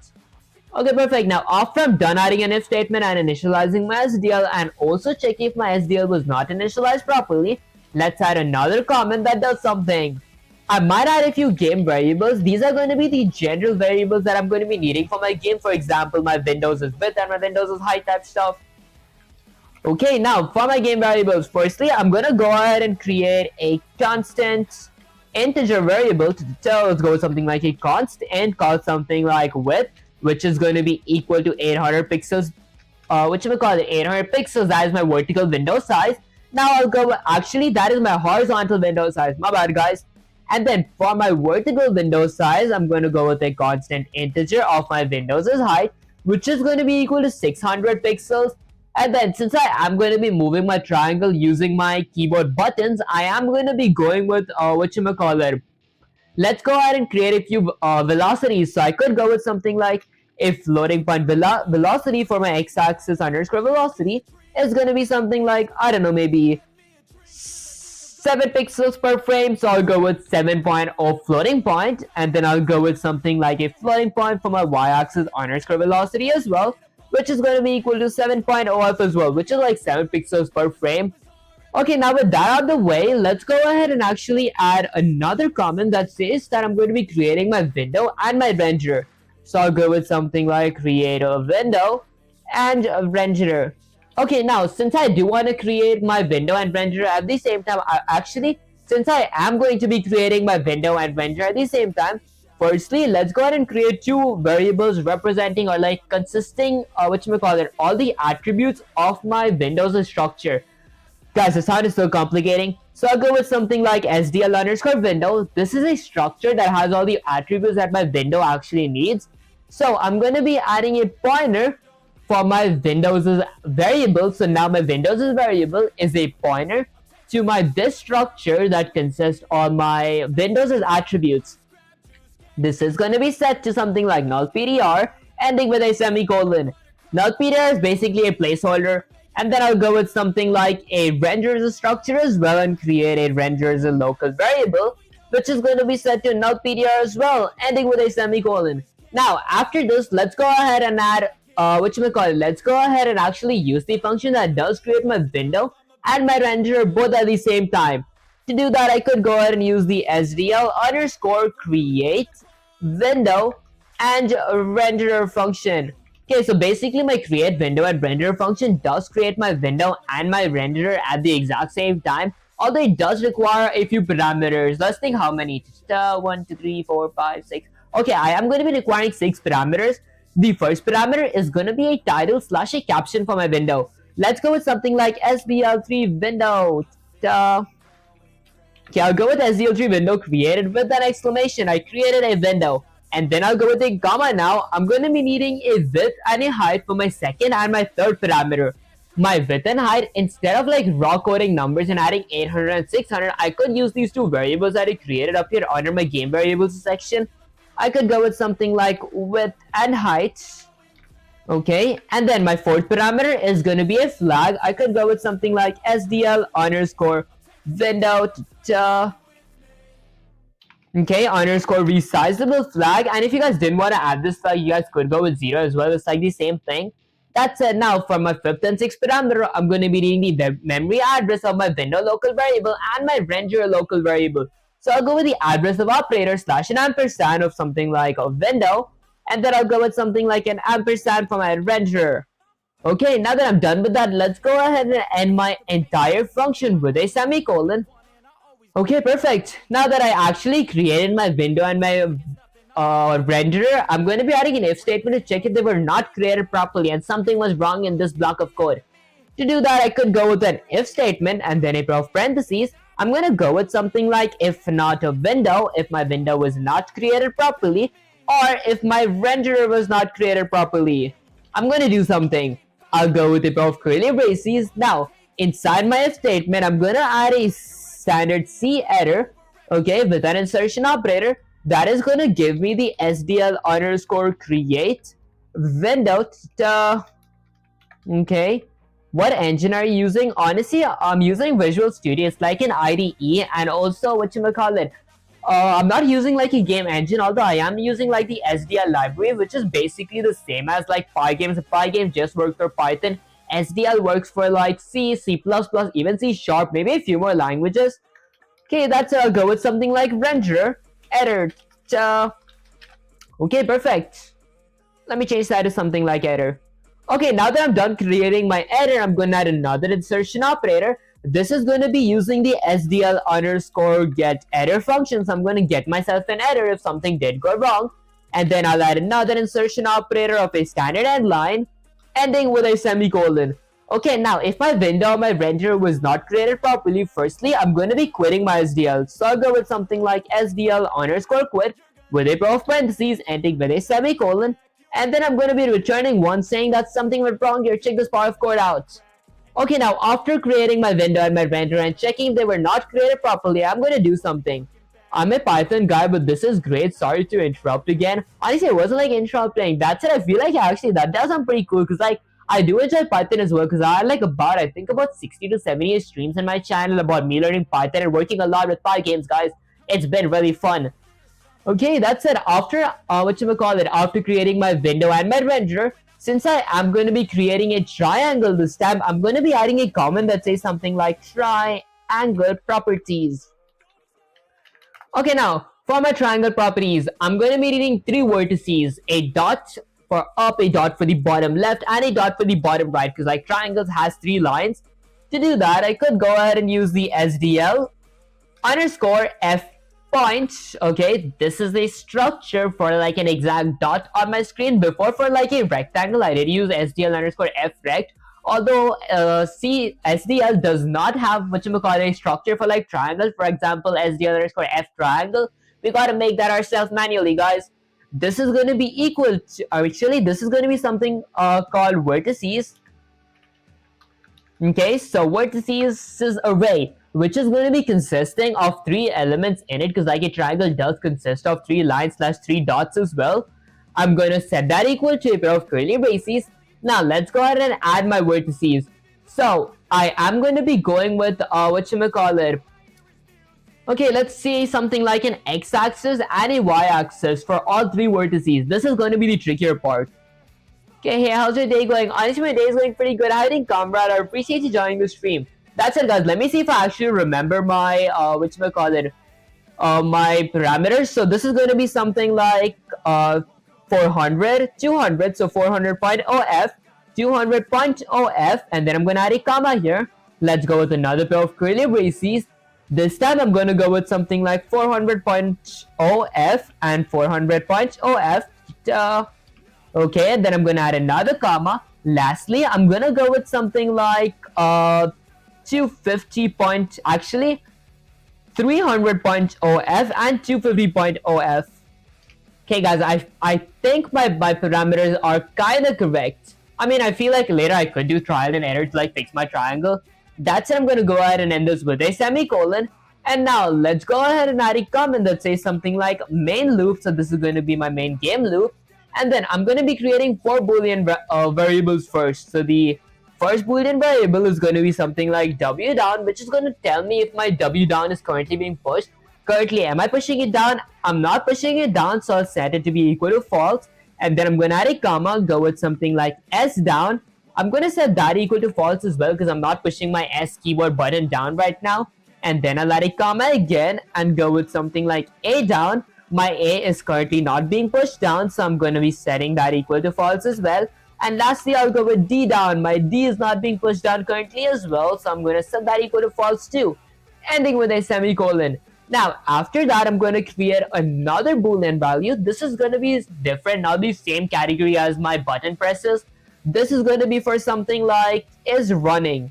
So I'm going to go with something like a boolean of is running, which is going to be initially set to true, ending with a semicolon. And lastly, I would need another variable. This is going to be an event variable, because I do want to check my event type. Excuse me, guys. So I'll go with something like SDL underscore event, which is going to be having a variable called event, ending with a semicolon. Excuse me again, guys. Okay, that's it. Now let's go ahead and add my actual while loop. So I'll go with something like while a pair of parentheses. Let's see something like while is running, or while my program is running, I'm going to do something. I'll go with a pair of curly braces and add another while loop. This is going to be my event loop. So a while loop inside of a while loop / a nested loop or a nested while loop. this is going to be something like while a of parentheses. This is going to check for my current events. So to check for my current events, I could go ahead and use the SDL underscore poll events function with a pair of parentheses that does require a parameter which is going to be the memory address of my event variable. So my poll event basically it checks for all the events that I'm going to be looking inside of my while loop, and if one of that event is met, it does something that I set it to do. For example, I could go with something like an if statement and check my event type. So I'll go with if my event.type equals to SDL underscore event underscore quit. If my event type is quit, if my player did quit my window, I'm going to be setting my is running, which is going to be set to false, ending with a semicolon. This basically means my entire while loop ends. And then after that, I'm going to be adding a few more events. For example, my button clicks. To do that, I could go with another if statement, sure, add a pair of parentheses. Let's say if my event.type equals to SDL underscore event underscore key underscore down. If my event type is key down, if my user is pushing a button downwards off my keyboard, I'm going to do something. I think KV Calcs, I appreciate you joining the stream. Okay, that said, if someone is pushing my key button down right now, I'm going to do something. Firstly, I'm going to be using switches here. Switches is basically the same as if/else, but it's like easier to write it and like it's lesser code. Okay, actually I feel it's not like lesser code, it's like much cleaner. So I'll go with switch and then add a pair of parentheses. Okay, for my first switch, let's go ahead and say something like if my event.key, and then I'll go with a pair of curly braces. Now basically inside my switch, I'm gonna do something. I'm gonna add a few cases. I'll go with something like my case 1, which is going to be something like SDL's key. If my SDL's key is W, then I'm going to do something. Firstly, let's go ahead and I don't know, maybe okay, if my key is W, I'm going to go with my W down boolean variable. I'm going to set that equal to true, ending with a semicolon. What up, guys? I might actually do this in the top line so it looks cleaner here. I'll go with something like W down is going to be set to true, ending with a semicolon. This means while my W button is being pushed down, my this boolean value is going to be set to true. Okay, and then let's go ahead and break. Okay, and then let's go ahead and add my second case. So I'll go for my case 2. If my SDL's key is, I don't know, maybe something like S, then I'm going to do something. I'm going to add a colon here and then go with something like S down, which is going to be set to true. My S is currently being pushed down, and then I'm going to go ahead and break, ending with a semicolon. Now for my case number 3, I'm going to go with something like if my SDL's key is currently, I don't know, maybe something like A, then I'm going to do something. Okay, my A is currently being pushed down, so I'll go with my A down boolean value. I'm going to set that equal to true as well, ending with a semicolon, and then let's go ahead and break. Now lastly, for my fourth case, I'm going to be adding a case checking if my SDL's key is, let's say, something like D. Okay, and then I'll add a colon while my D is being pushed down. I'm going to do something like D down is set to true, ending with a semicolon, and then I'm going to break. Okay, and that's pretty much it for like my SDL underscore key underscore downs event type. So if any of my keys are being pushed down, I'm going to be looking for these 4 keys. And then now that I'm done with that, I'm going to exit outside of my if statement and add another if statement for if I'm done clicking it. If my finger is being pushed upwards now, it means that key is not being pushed down anymore, which means I'm going to set these back to be false again. To do that, I could go with something like if a pair of parentheses. Let's say if my event.type equals to SDL underscore event underscore key underscore down. If my event type is key up this time. Honestly, just to save time, instead of like manually typing the whole thing, I might just copy that part and then paste it here. And I'm just going to be changing key down to be something like key up, and then just change my trues to be false. Change the true to be false here as well. Okay, and then I'm going to change my true to be false, and lastly true to false. Okay, perfect. Now after I'm done adding my event loop, let's go ahead and exit outside of my while loop right here. And then I'm going to be adding, let's say, a comment that says something like fill screen. So I'm going to be filling my screen. There we go. Okay, let's say I'm going to be filling my screen with cyan color because I do like prefer, that's actually the only RGB that I know. Maybe I might go with gray this time. Should I go with gray or cyan? Maybe cyan. Okay, I'll go with something like, okay, before I do fill my screen, firstly, I do gotta set color for my render because my render is like a paintbrush that does fill the screen for me. To do that, I could go with something like SDL underscore set render draw color function. The set render draw color function adds a color to my render, but I gotta set what all colors. So I will be needing 5 parameters. The first parameter is going to be my render variable. The second, third, and fourth parameter is going to be an RGB value. So I'll go with something like 0, 248, 255, which is basically an RGB value. And then I'll add a comma. My fifth parameter is going to be an opacity slash my alpha. How transparent or not transparent wants to be. I don't want it to be transparent at all, so I'm going to set my opacity to be 255, ending with a semicolon. Now, to actually fill my entire screen with a cyan color, I could go ahead and use the SDL underscore render clear function. Basically, the render clear function clears my entire screen with the color that I actually have in my render local variables. So I'm going to add the render parameter here. So my my renderer is going to create actually clear my screen slash fill my screen with the color that I set here. Okay, perfect. And then after that, let's add a comment that says something like graphics. Okay, and honestly, before I do actually add my graphics, I do wanna add a comment that says something like key controls. This is going to be where I actually do set my keys to be true and false. For example, I did add all these stuff here and all that stuff. Okay, so firstly, actually, I added my stuff here, so I do want to do something when it's either true and don't want to do something when either of them is false. So I could go with something like if a parentheses, let's say something like if my w down boolean variable is set to true, I'm going to do something. I'm going to go with something like, okay, this part is going to be a bit confusing. Hold up, guys. Okay, this is a triangle, right? So maybe I might go with my triangle properties, my vertices, that is the x-axis, y-axis. Okay, so I gotta go with the curly braces, and then I'm gonna go with my vertices at vertices at index of 0 is gonna increase by my it's gonna decrease by my y-axis underscore velocity, ending with a semicolon. Okay, vertices at index of 0. Did I spell it correct? So it's vertices. Let me go ahead and copy that real quick. So let's see if I spelled it wrong. Okay, vertices at index of 0 is going to decrease by y-axis underscore velocity. Should I go with something like dot y-axis? Okay, there we go. And then I'm going to go with something like my vertices at index of 1 dot y-axis is going to be decreasing by y-axis underscore velocity. What up, guys? This part might be a little confusing to actually do because this is not like a rectangle, so I can't just go with like rect dot x-axis y-axis. Okay, I know this part is correct. So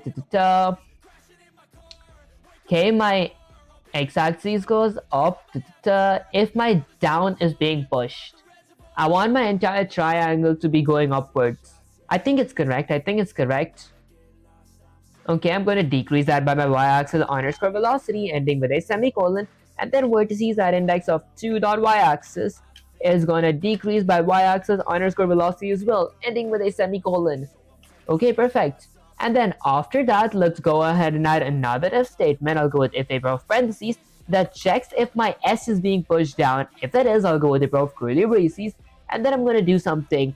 I'll go with vertices at index of 0 dot y-axis is this time going to increase by my y-axis underscore velocity. Okay, and then vertices at index of 1 dot y-axis is going to increase by my y-axis underscore velocity as well, ending with a semicolon. Lastly, I'll go with vertices at index of 2 dot y-axis, which is going to increase by my y-axis underscore velocity as well, ending with a semicolon.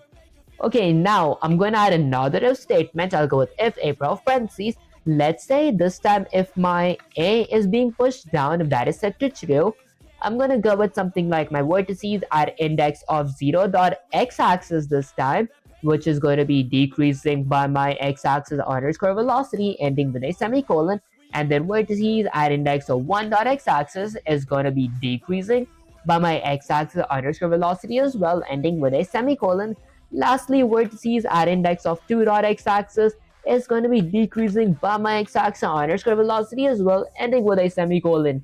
And now lastly, I'm gonna go with my final if statement. If a pair of parentheses, let's say if my D is currently being pushed down, then I'm gonna do something as well. I'm gonna go with my vertices at index of 0.x-axis is going to be this time increasing by my x-axis underscore velocity ending with a semicolon.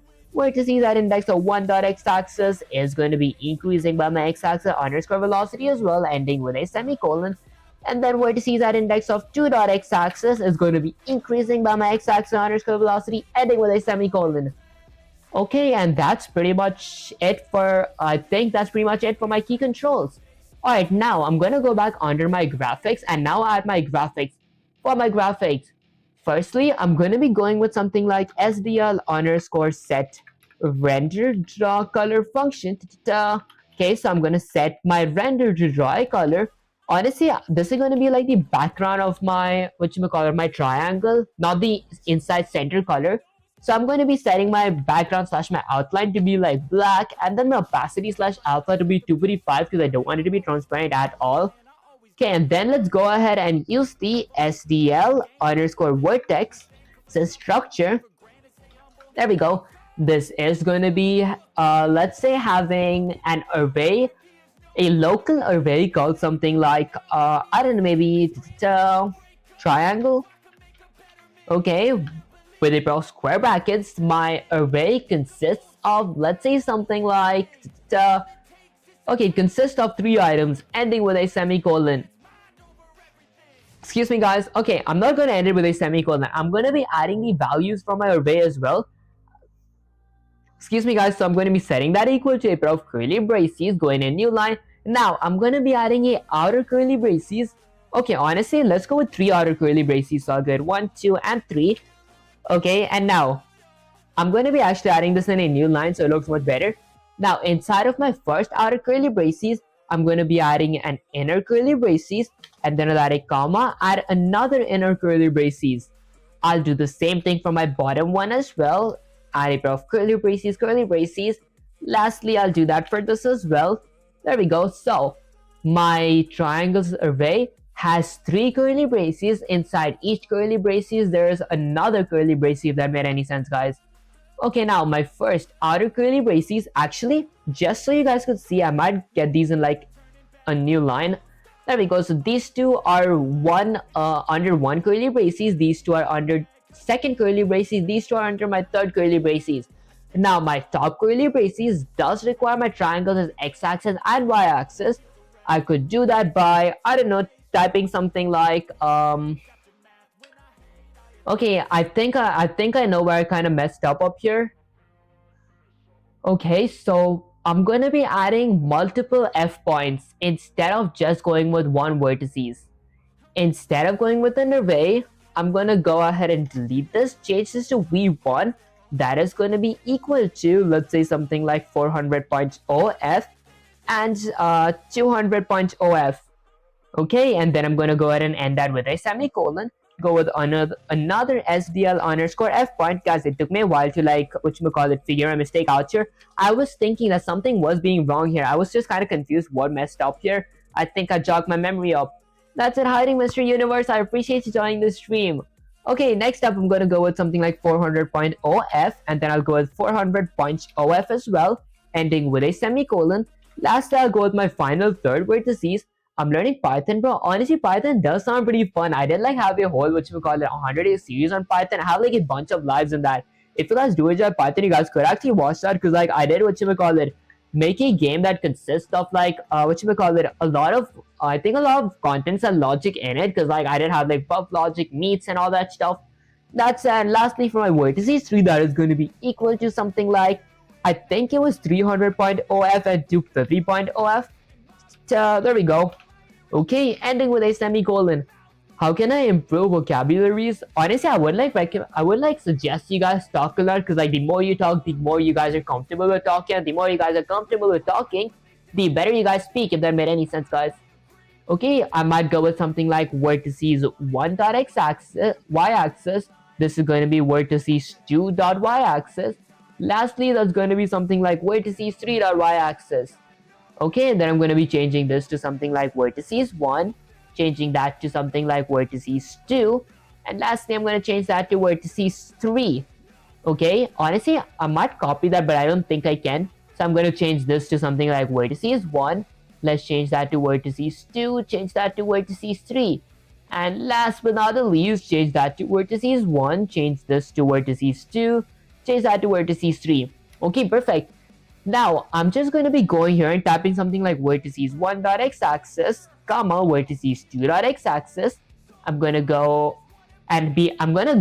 in my second inner pair of curly braces. I'm going to be needing an RGBA value. Do you have a job, brother? Honestly, actually, I'm kind of jobless, guys. Long time, what's up, man? Hiding Hypertech. I appreciate you joining the stream. It has been pretty long. That's it. I think I would have stuck with an array. Honestly, that does make sense. I should have actually used array. I didn't like see the point of moving, but then I felt like I did this with like muscle memory, because like this is the way I actually did do it initially. But thinking about it, I feel array would have been like much better in case I had to like add more stuff and everything. That's it. Maybe I'll try an array next time. Okay, and then I'm going to go with something like an RGBA, which is going to be in floating point number. So I'll go with 1.0f. This is going to be red. 0.0f, this is going to be a B value. 0.0f, which is going to be a RGB. Actually, that is red, that is blue, and that is green. And lastly, I'll need a alpha slash a opacity, which is going to be 1.0f. And now, under my second curly braces, this first inner curly braces, I'm going to go with vertices 2.x-axis, comma, vertices 2.y-axis. And then now I'll go in the second inner curly braces. I'm going to go with something 0.0f, and then something like 1.0f for my blue, and then I'll go with something like 0.0f for my green, and 1.0f for my alpha. And then lastly, let's go with something like vertices 3.x-axis, comma, vertices 3.y-axis. Okay, and then let's go with something like 0.0f for my R, 0.0f for my B as well, other 1.0f for my G, and 1.0f for my alpha. Okay, perfect. Let me keep 1f here. I think Mr. Universe, I appreciate you joining the stream. Okay, that's it. That's pretty much it for my triangles as colors. Now let's go ahead and use the SDL underscore render. So I'm going to say my render to render a geometry. Okay, so I'll use the render geometry function that does require a few parameters. The first parameter is going to be my render, second parameter is going to be texture, third is going to be my vertices, which is my array. Fourth is going to be how many elements consist of my array. In this case, it is 3.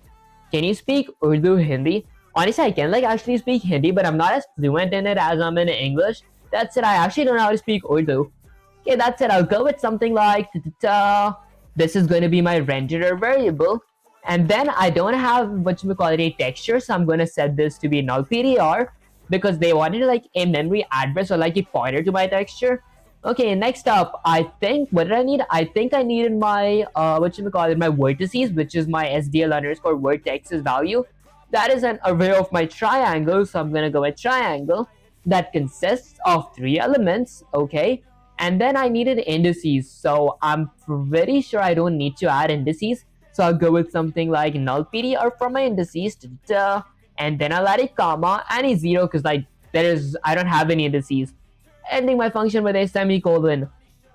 Okay, and after I'm done creating a geometry, let's go all the way down at a comment that says something like, I don't know, something like present, because I do want to present my render on my screen. So I'll go with something like SDL underscore render present. Okay, my render present is going to be requiring a parameter of my renderer, ending with a semicolon. Okay, perfect. After that, this honestly shouldn't like come under my FPS's category, but I feel like it is like actually under my graphics category, but I feel it's not actually under my graphics, because this is like a separate FPS, which is like frame per second. Okay, to add 60 FPS, I could go ahead and use the SDL underscore delay function with a pair of parentheses. this is going to be 16 milliseconds, which is basically 60 frames per second. Bro, please speak Hindi. I want to listen. Honestly, guys, I feel like I'm not as fluent in it. I can like speak, but I feel it's kind of awkward because like I've been like commentating English for so long, and I feel like I wouldn't even be able to like express myself properly because like I don't know much vocabulary or stuff. If that made any sense, guys.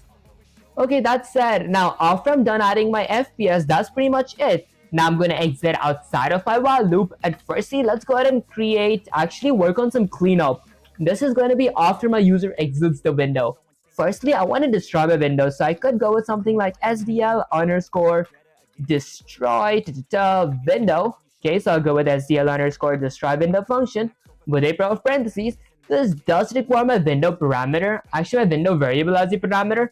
And then I'm gonna go ahead and use the SDL underscore quit with a pair of parentheses ending with a semicolon. Hey bro, don't you get tired of speaking continuously and streaming every single day, that too in the night? Honestly, it's actually not night for me. It is like almost 4 p.m. for me. That's it. I used to get like really exhausted when I first started. I feel like I'm kind of used to it, guys, now. Okay, that said, let's go ahead and hit Control S to save the code, and if I were to run the command, let's see what happens. So I get my first window right here.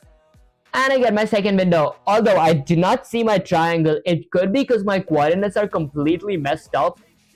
Right here, because like I actually forgot the I forgot the actual coordinates for this part. Should this be 250.0f and should that be 300? What up, guys? Let me actually try that. Because like I feel it's so hard to like memorize the actual coordinates for my triangle. That said, I get my first window, second window. Okay, does it not show anything? Okay, maybe I'll go with something like Control Z. Okay, hold up. Let's go with Control A, Control C. Copy that. Let's get /ChatGPT here. Let me go ahead and paste this. Go with Shift Enter and say something like, say, I feel like. Let's go with something like, I feel like I messed up a bit.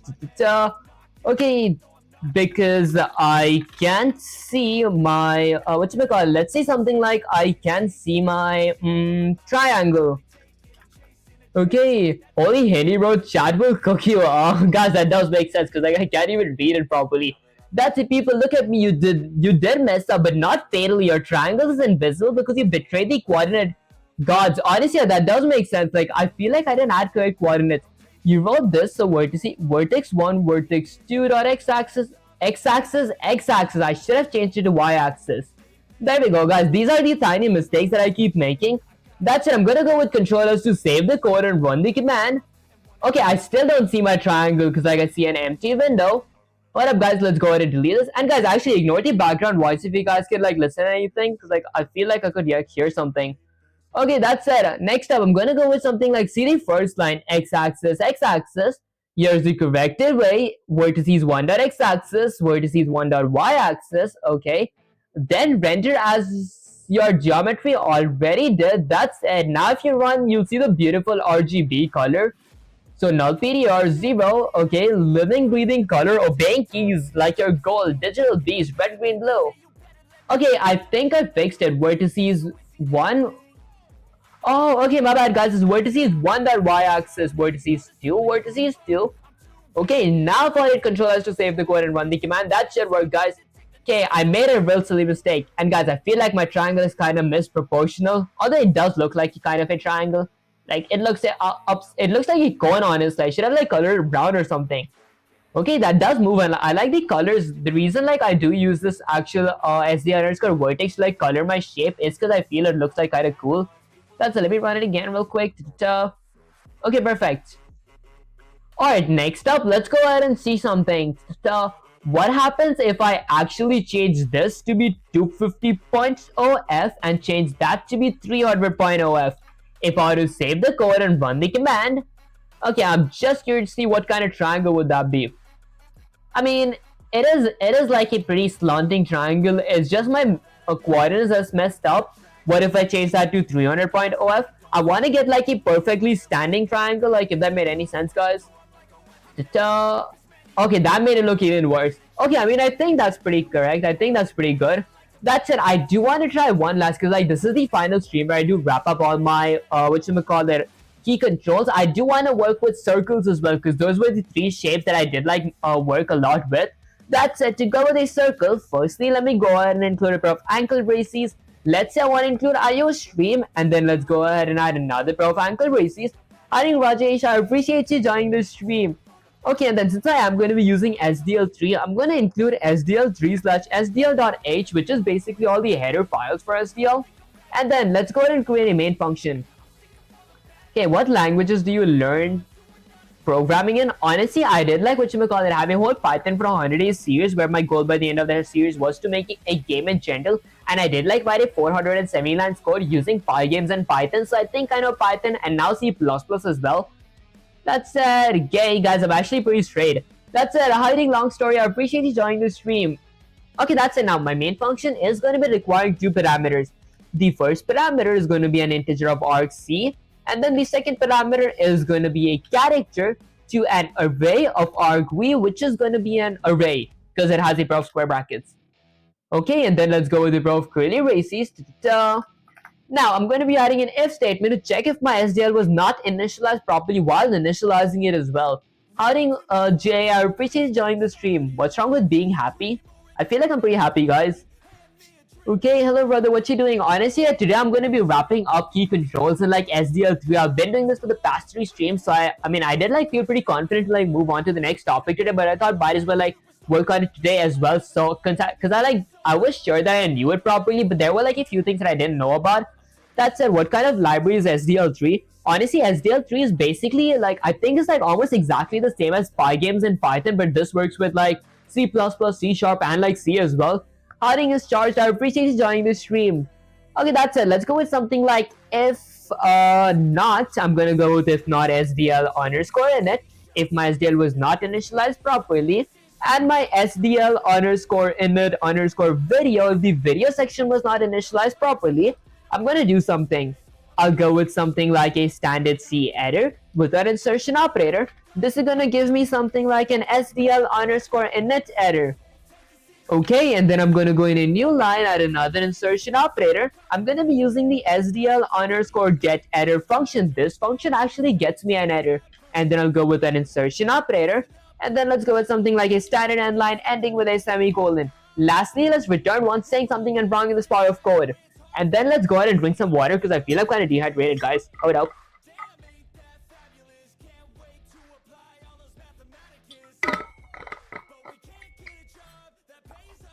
Okay, now after I'm done adding an if statement, excuse me guys, let's go ahead and add a few game variables. Game variables are basically the variables that I would need in general. For example, my window's width, my window's height, velocities and all that stuff. So the first variable is going to be something like a constant integer of my width. This is going to be my window's width, which is going to be set to something like 800 pixels per frame ending with a semicolon. And then let's go with something like a constant integer of height. This is going to be my window's height, which is going to be equal to 600 ending with a semicolon. And then after that, I honestly might have to create a x-axis and a y-axis velocity as well. So I'll go with something like a float of x-axis underscore velocity, which is going to be equal to, and guys, do you feel the lag? Is like my OBS lagging for some reason? Okay, I don't think it's actually lagging. Alright, that said, I'm going to go with something like x-axis underscore velocity, which is going to be something like, I don't know, maybe 7.0 floating point ending with a semicolon, and then I'll go with something like a float of a y-axis underscore velocity as well, which is going to be equal to 7.0f as well, ending with a semicolon. And now that I'm done creating a few game variables, let's go ahead and add a comment that says something like create window and renderer. So I'm going to be creating my window and renderer. There we go. Okay, since I do want to create them at the same time and not separately, I'm going to be creating two local variables of a structure and setting them equal to a null PDR. So I'll go with something like SDL underscore window. This is a structure that consists all the attributes for my window. I'm going to be setting this to a pointer of my window local variable, which is going to be set to null PDR ending with a semicolon. And then let's go with something like SDL underscore renderer. It's a structure that consists all the attributes of my renderer, of my actual renderer, which is going to be set to a renderer. What up, guys? There we go. A renderer local variable that is going to be set to null PDR ending with a semicolon. And then now that I've created the two local variables, let's use the function that actually creates my renderer. I could go with something like SDL underscore create. Ah, cool. It seems like you've come very far, by the way. You've gotten good with syntaxes. Honestly, I appreciate you. Ili- Ili- Ilias, is that how you pronounce your name? Honestly, I appreciate it. That does make a lot of sense because, like, when I first started C++, I felt like these syntaxes were really tough. But now that I actually am trying to understand how they work, I feel it makes more sense and it makes it easier to actually use it. So I'm going to go ahead and use the create window and renderer function with a pair of parentheses. Now my create window and renderer function is going to be requiring 6 parameters. The first parameter is going to be title slash a caption from a window. I could go with something like SDL3 window created. There we go, exclamation, and then I'm going to add a comma. Now I'll need a width and height. For my width and height, I could go ahead and use my width variable, which is 800 pixels, and height variable, which is 600 pixels. And then I'm going to need a, a window flag. If you guys don't want to add a flag, you guys could add 0 here. But I do want to add a flag that makes my window resizable.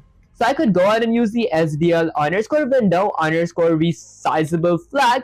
And then let's add a comma. Now let's go ahead. Now I'm going to be needing the memory address of my window local variable and a renderer local variable. So to get the memory address, I could use the address of operator or a ampersand for, let's say, something like my window, and then the ampersand for my renderer local variable. Okay, once I'm done with that, let's go ahead and end my entire function with a semicolon. And were these like 6 parameters? 1, 2, 3, 4, 5, 6. Okay, I think there were 6. Okay, now after I'm done creating my window and renderer, let's add a if statement that checks if I actually did create them properly or if something went wrong. To do that, I could go with something like if a pair of parentheses. Let's say something like if not window, if my window was not created properly, or if my renderer was not created properly, I'm going to do something. I'll go with a pair of curly braces, and then let's go ahead and add a standard C error with an insertion operator that gives me something like, I might go and add an insertion operator here because like my function, my error name is going to be a bit big. So I'm going to go with something like SDL underscore create window and renderer error. Okay, so I got a SDL underscore create window and renderer error. I'll go and add another insertion operator and use the SDL underscore get errors function. This function actually gets me the error. Then let's go with another insertion operator of a standard end line ending with a semicolon. Now, if my window or my renderer did not be created properly, firstly, I do want to exit my SDL. So I'll go with something like SDL underscore quit with a pair of parentheses ending with a semicolon. Lastly, I'm going to return one ending with a semicolon saying something went wrong here. Go check it out. Okay, now after I'm done creating my SDL and my after I'm done creating my window and my renderer and check if they were not created properly, I'm going to be adding a comment here that says something like circle properties because this time I'm going to be working with a circle. Guys, I hope that I remember the formula. I'm going to go with something like circle properties. Okay, now for my circle properties, firstly, let's go ahead and do something. I honestly might go ahead and add a circles as x-axis because like there is no f rect or like f point or f line to create a circle. So I gotta actually manually create my variables. I'm gonna go with something like an integer of circles as x-axis, which is gonna be something like 100. Maybe I'll go with 200, ending with a semicolon. Then I'll go with something like an integer of circles as y-axis, which is going to be equal to 200 as well, ending with a semicolon. Then I'm gonna go ahead and I'll need a radius instead of a width and height for my circle because like the radius is like the thickness of my circle. So I'll go with something like an integer of radius, okay, which is going to be equal to, I don't know, maybe 50 because like I want my radius to be 50 thick, if that made any sense, guys. Okay, after I'm done creating my circles as properties as all the attributes, I'm gonna go ahead and create my main loop. So I'll go ahead and add a comment that says main loop. For my main loop, since I do want to add key controls and like move my shape using my keys, I'm going to be creating 4 boolean variables. The first is going to be a boolean variable for w down. Is my w being pushed down currently? It's currently not being pushed down, so I'll set it to be false. And then I'll go with something like s down. Is my s being pushed down currently? It's not, so I'll go with a false as well. And then hiding is charged. I appreciate you joining the stream. I have to jump off here. Thank you for sharing your knowledge. YouTube needs more of this. Honestly, I appreciate it, Ginger Cookie. I'll catch you next stream. That's it. I'll go with something like a down. Is my a down being currently pushed? Since it's not, I'm going to be setting that to be false as well. And lastly, I'm going to check if my D is being pushed down. It's currently not being pushed down, so I'm going to set that to be false as well. Now I'm going to end this with a semicolon, and then I'm going to be needing another boolean variable. This boolean variable is called something like is running. I'm going to set that to be true initially. So there we go. Okay, and then I'm going to be needing a final variable. This variable is going to be an event variable that is going to be consisting of all the attributes from my SDL underscore events structure, because I do need a variable to like iterate over to check my current event type. So I'm going to go with something like SDL underscore events structure, which is going to be having an event variable ending with a semicolon. Now finally, let's go ahead and create my actual while loop. So I'll go with something like while a pair of parentheses. Let's go with something like while is running, while my program is running, or while my is running is set to true. I'm going to do something. Let's go ahead and add a comment that says something like event loop. I'm going to be creating a event loop. If this loop is going to be checking for my current event type, whether it be my button clicks or something like that. To do that, I'm going to add another while loop. So a while loop inside of a while loop slash a nested while loop or a nested loop. My inner while loop with a pair of parentheses is going to be looking for something like actually, it's going to be requiring a parameter of SDL underscore poll event. Basically, the SDL underscore poll event function does check all the events that is currently being going on inside my while loop, because I am going to be looking for a bunch of event types. If one of those event types is met, they execute that, and then they don't execute it anymore, guys, if that made any sense. Although it does require a parameter, it requires the memory address. I'll use the address of operator or ampersand of my event variable that consists of all the attributes of my SDL underscore events structure. Guys, that was honestly a mouthful to say. That said, now after that, I'm going to be adding an if statement to look for a specific event type. So I'm going to go with something like if my event.type equals to SDL underscore event underscore quit. So if my event type is quit, if my player did click the top right, the X in the top right, the red color stuff, okay, then I'm going to do something. I'm going to set my is running boolean variable to be equal to false, ending with a semicolon. Okay, perfect. Now I'm going to be adding a few events that like whatchamacallit converts my false, my W down, S down, A down, and D down to be false to true if my button is being pushed down, and if they're not pushing that anymore, it is going to be set back to false. It's honestly kind of easy to do that. I'll go with something like if a pair of parentheses and check if my event.type there we go is equal to SDL underscore event underscore, let's go with something like key underscore down. So while my keys are being pushed down, I'm going to do something. First time seeing a beneficial YouTube live. Honestly, it does actually. That sounds pretty cool, guys. Okay, that said, after that, I'm going to be adding something like matches. So this time I'm going to be using few match case. Okay, guys, I keep forgetting this is not Python. I'm going to be not using matches. I'm going to be using switches. So I'll go with something like switch with a pair of parentheses. Now I'm going to be adding a condition. So I'll go with my event.key.key. Instead of event.type, I'm going to go with my event.key is this current key that's being pushed down. And then I'll add a pair of curly braces. Now I'm going to be adding a few cases. My case one is going to see if my SDL's key is, let's say, something like W. I'll add a colon. If my key is W, I'm going to do something. Let's go with something like my W down boolean variable. I'm going to set that equal to true, ending with a semicolon. Then let's go ahead and break ending with a semicolon. Okay, can I gotta do that for like my, my S, A, and D as well. What up, guys? Let me fix my breaks, this typo. There we go. Okay, now for my case 2. If my SDL's key is, let's say, something like S, if my S is currently being pushed down, I'm going to do something.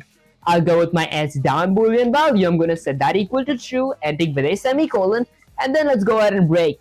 Now for my case 3, I'm going to go with something like case, and then if my SDL's key, let me just zoom a bit. There we go. If my SDL's current key is, let's say, something like A, if my A is being pressed, I'm going to add a colon, and then I'll go with something like A down, which is going to be set to true, ending with a semicolon, and then let's go ahead and break. And then lastly, I'm going to check if my SDL's key, so I'll go with something like SDLK. If my key is, let's say, something like D, if my D is being pushed down, I'm going to do something. I'm going to go with something like my D down boolean value. Let's go ahead and set that equal to true as well, ending with a semicolon. Then I'm going to break ending with a semicolon. And that's actually pretty much it. By the way, the camera quality isn't very good right now. Honestly, did it like get blurry or something? Oh, I see. I see a few particles. I should actually fix that after the stream. Actually, I might actually look into that after the stream, because like when I first got the camera, it was like pretty good, but like ever since I changed my like PC, I did like mess with a few settings. So like I feel like my settings are kind of messed up. I might have to look into that after the stream. That's it. Let's go ahead and copy my entire if statement, and then I'm going to be pasting it all over here again for like saving time. Now I'm just going to be changing my event type. Instead of my SDL underscore event underscore key down, I'm going to change it to something like up. While my key is not being pushed down anymore, I'm going to be changing all these things to be false again. Let's be false. Let's change that to false as well. Lastly, I'll change this to false as well. Okay, perfect. And that's pretty much it for all the event loops that I needed. So I'm going to go ahead and exit outside of my event loop, which is my inner while loop. And then let's zoom all the way in, add a comment that says something like key controls. So now I'm going to be working with my key controls. Anyways, let me remove OBS from here. There we go. Okay, how can I donate to this? Honestly, guys, I didn't like set any donate buttons or anything. That's it. I do appreciate you guys thinking about it. Okay, that's it. Next up, for my key controls. Firstly, let's go ahead and do something. I'm gonna go ahead and add an if statement to check my current key. What's like if my current key is being pressed. So I'll go with something like if my W is currently being pushed down, I'm gonna do something. Let's go ahead and I don't know, maybe I'll go with something like my circles is x-axis is going to be increasing by my x-axis. Actually, my circles is x-axis will decrease by my x-axis underscore velocity, ending with a semicolon. Maybe just to save like some lines, I'm gonna go and add it here. So I'll go with circles as x-axis is going to decrease by my x-axis. Circles as y-axis is going to be decreasing by my y-axis underscore velocity, ending with a semicolon. And I'll add another if statement if a pair of parentheses. Let's say if my S is currently being pushed down, if that is set to true, I'm going to go ahead and set my circles as y-axis to increase by my y-axis underscore velocity, ending with a semicolon. Then I'll go with another if statement. Let's say something like if my A is being pushed down, if that is set to true, this time I'll go with my circles as x-axis and decrease that by my x-axis underscore velocity, ending with a semicolon. Lastly, I'll go with something like if my D is currently being pushed down. Alright guys, if a pair of parentheses, if my D is currently being pushed down, I'm going to be increasing my circles as x-axis by my x-axis underscore velocity, ending with a semicolon. And that's pretty much it for my key controls. Let's go ahead and add another comment that says something like fill screen now, because I am going to be filling my screen. I'll go with something like fill screen. There we go. Okay, now for my fill screen, firstly, let's go ahead and add a color to my render, because like my render is like a paintbrush that actually does paint my entire screen, so I do gotta add a color there. To do that, I could go ahead and use the SDL underscore set render. I'm gonna set my render to draw a color. So I'll go with set render draw color function with a pair of parentheses. Now my SDL underscore set render draw color function does require the 1, 2, 3, 4, 5 parameters. The first parameter is going to be my render variable. The second, third, and fourth parameter is going to be a RGB value. So I'll go with something like 0, 248, 255. That's the RGB for a cyan color. And then a alpha slash my opacity, which is going to be set to 255, ending with a semicolon. Okay, now after I'm done adding a color to my render, let's go ahead and use a function that actually fills my entire screen with that color. So I could go ahead and use the SDL underscore render clear function. Basically, the render clear function clears my entire screen with the color of my render local variable, ending with a semicolon. How can a person have a passion in coding? Guys, honestly, that does make sense. I don't know what actually got me in coding, because like first I thought that any game could like make any like coding language could like make a game, so I was like, might as well make a game using Python. Apparently, I didn't know like C++ was the original language to make a game, but eventually the more I programmed, the more I thought that it's actually kind of fun. And like if they do understand stuff in like programming, it does sound pretty cool as well, guys. That said, after I fill my screen, let's go ahead and add a comment that says something like graphics. Now for my graphics, firstly, let's go ahead and do something. Okay, this is the confusing part, guys. Okay, I might not know much of this part because I won't have to use the SDL underscore set render draw color. Instead, I could go with something like SDL underscore vertex, okay, because I do want to add a good gradient color instead of just like a bland color. So I'll go with something like vertex, okay, that does have something like a circle, I'll go with something like circle. Okay, this is going to be an array which consists. Okay, this is a confusing part. Am I asked sensei/GP about this part? Because like I don't know how many lines does a circle have, because it does not have lines, it has points. That said, I am going to be at least drawing a circle first in my screen, so I might go with something like SDL underscore, let's say something like set render draw color function. I'm going to set my render to draw a color. Let's say my circle, I want it to be, I don't know, maybe red, so I might go with something like 25500 and 255 for my alpha, ending with a semicolon. Now, after my SDL underscore set render draw color, I'm going to go ahead and add a nested for loop to actually draw a circle on my screen, because like SDL doesn't have a function, for example, like fill circle type stuff like it has for like fill rect. So we gotta actually manually fill our circle. To do that, I'll go with something like a for loop, and then let's go with something like an index-based for loop. So for every integer of direction x, which equals to negative radius, ending with a semicolon, while my direction x is less than or equal to my positive radius, I'm going to do something. I'm going to go ahead and increment my direction x by 1, so I'll go with direction x plus plus. Okay, you have to make cool projects. You'll enjoy the fruits of your harvest. That actually does make a lot of sense, guys. I program for a living. It's fun watching all those lines of codes create a product used by others. It's honestly a hobby. Did I do Roblox games for fun? That actually sounds pretty cool. Okay, that's how I go with the pair of curly braces. Now let's add an inner for loop. So I'll go with for a pair of parentheses. Let's go with something like for every integer of direction y, which equals to negative radius, ending with a semicolon. While my direction y is less than or equal to my positive radius, I'm going to go ahead and increment my direction y by 1. So I'll go with minus minus. And then let's go ahead and add a pair of curly braces again. Now, before I do actually draw my circle using the SDL underscore render point, I'm going to be adding an if statement. Okay, now I could like actually import the C math library and then go with something like the hypotenuse. Is that what we say it of direction x and direction y if that is less than or equal to my radius? Although I want to do it manually, so I'll go with something like if my direction x squared, so direction x multiplied by direction x, plus my direction y multiplied by my direction y is less than or equal to my radius squared, so radius multiplied by my radius.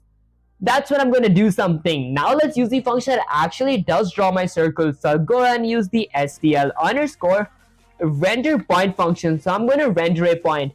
Now my SDL underscore render point function, it requires 3 parameters. The first parameter is going to be, let's say, my render variable. What up, guys? Maybe I'll go in a new line. There we go. My render variable. The second parameter is going to be x1. So I'll go with something like my circles as x-axis plus my direction x, and then I'll add a comma. Now I'll need my circles as y-axis plus my direction y. Okay, and that's honestly pretty much it. I'm going to go ahead and end that with a semicolon. Maybe I end this with a semicolon. There we go. Okay, and then now after I'm done creating a circle, I'm going to go ahead and exit outside of my for loop, which is all the way here. And then, is there anything else that I had to do? I added my key controls, filled my screens. Let's go ahead and present my render on my screen. So I'll add a comment that says something like present. Okay, now I'm going to use the SDL underscore render. I'm going to say my render to present itself on the screen, guys, or we won't be able to see our renders as color. It is going to be black and white. That's it. This is going to be requiring a parameter of my render variable, ending with a semicolon. Okay, now after I'm done presenting my render, let's go ahead and add a few FPS. FPS are basically frames per second. To add FPS, I could go ahead and use the SDL underscore delay function with a pair of parentheses that does require a parameter in milliseconds. I'll go with 16 milliseconds, which is basically 60 frames per second, ending with a semicolon. Okay, perfect. That's honestly pretty much it. Now let's go ahead and exit outside of my main loop. Add a comment that says something like cleanup. So I'm going to be doing some cleanup right now. For my cleanup, firstly, let's destroy my window. So I'll go with SDL underscore destroy window function with a pair of parentheses. This is going to be having my window variable as a parameter, ending with a semicolon. And then let's go with something like SDL underscore quit with a pair of parentheses, ending with a semicolon. Lastly, I'm going to return 0, ending with a semicolon, saying everything went good. Now, if I hit Control S to save the code and run the command, let's see what happens. I get my first terminal and my second terminal with a red circle. My red circle does move around, although I do want it to be gradient. I didn't know how to add my circle to be a gradient color, so I'll go with something like a control. Oops. I'll go with a control C, copy that. Let's get sensei slash chat GPT here. Let's go ahead and paste that, shift enter and say something like, let's say I was done with my triangle and I did start working with a circle. I got my circle moving, although how can I make it gradient like the rect and the triangle question mark? I don't want it I don't want it to be only red. Okay, well, cool. Honestly, those are pretty cool. I appreciate your log story. That's it, huh? Good, you've tasted control. Now you want beauty. That's the right kind of hunger, people. Your circle exists, but right now it's just lifeless red blob. You want it to glow with gradient. Okay, it is gradient. Like a rectangle and triangle color bleeding for center to edge alive like plasma. Here's the truth. Okay, SDL underscore render point can only draw solid colors, no pixel per gradients. Okay, so get a gradient circle. Method 1, manual gradient with colors, still CPU based. You can simulate a gradient by changing color pixel based on distance from these circles as center. Let's make this color fade from red center to blue edge. So for we indexed, we did all this stuff. Float distance or dist, which equals to the squared f of direction x multiplied by direction x plus direction y multiplied by direction y. Okay, and then I see. Okay, so this is basically direction x multiplied by direction x plus direction y multiplied by direction x, while is less than or equal to my radius multiplied by radius. Wait, this is something different. That is the square root of this, and then if my dist is less than or equal to my radius, floating point t is dist radius. Alright guys, this looks a bit complicating. Let's go to the second method. Okay, I do want to use the second method. Okay, vertex geometry GPU powered. If you want real smooth gradients and more performance, you approximate your circle with triangles. Think of 32 small triangles forming a disk. Each triangle vertex could have its own color, and SDL underscore render geometry will handle the gradient before, but that's a bigger step. Full GPU. For now, implement method 1 inside your loop. Okay, you'll still see it breathe. Okay, let's go ahead and copy this. Let's go ahead and paste it. Go with shift enter. Can say something like, sensei, I didn't understand this. By squirt f, do you mean that I need to include C math question mark? And also, can you explain this part again maybe? I did not understand this part, guys. That's it. Yes, people, you need to include C math at the top of your file because squirt f is the square root function for float numbers. Without that, the compiler will scream at you. Now let's break that loop down slowly, okay, so your mind wraps around it. The big idea, we're drawing a circle pixel by pixel. Each pixel's color depends on how far it is from the center x, center y. That's the gradient effect step by step. So we go with an index-based for loop, and then we had float dist equals to squirt direction x multiplied by direction x plus direction y multiplied by direction y, which is direction x squared plus direction y squared. Direction x and direction y are offsets from the circle's center. Direction x squared plus direction y squared is the distance squared from center. Squared gives the actual distance, the Pythagoras theorem. So dist is how far the pixel is from the center. If dist is less than or equal to my radius, float t equals to dist divided by radius.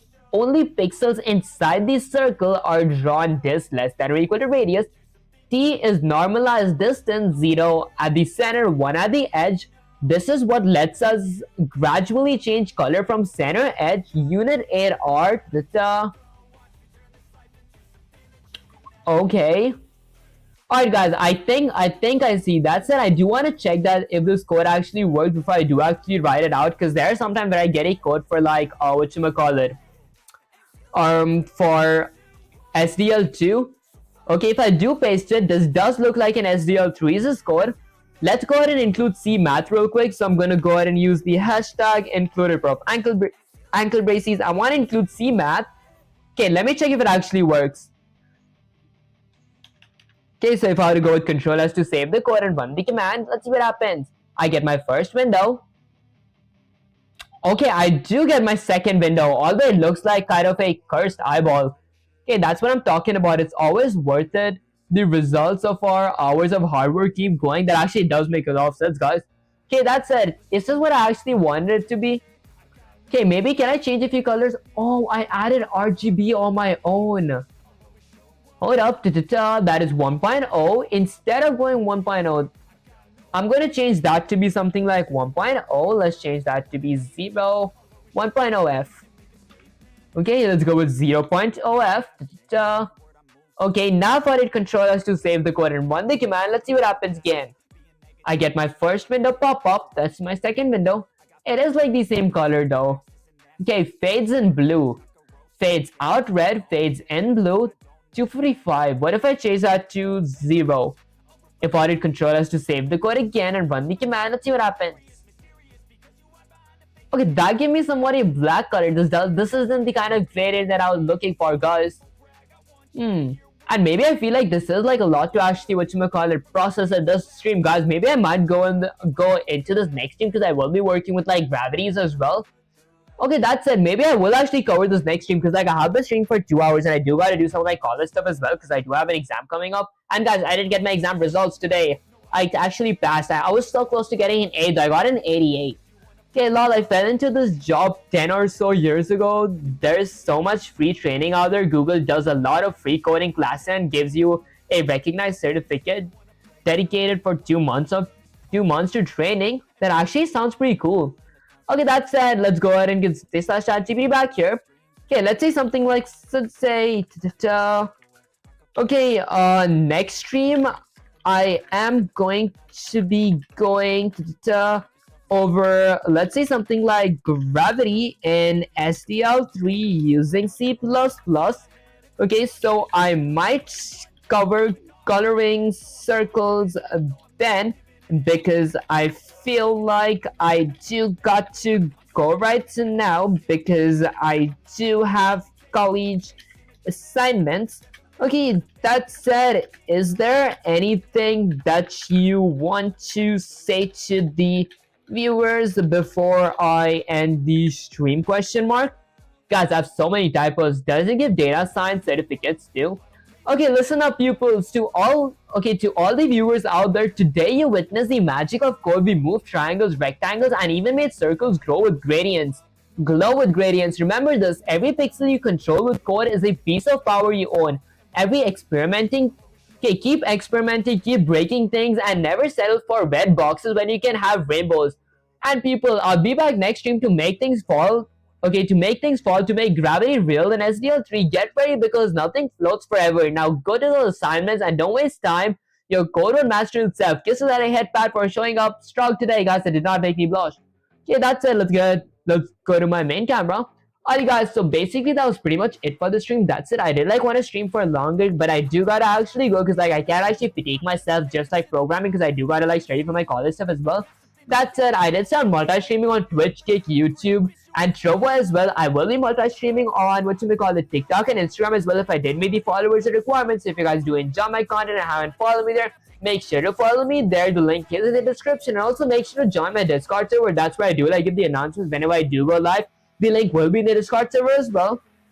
That said, W stream, I appreciate you. Milky, is that your pronunciation name? Good stream, brother. I appreciate you. Long story. That said, I'm gonna catch you guys in the next live stream or video. Peace.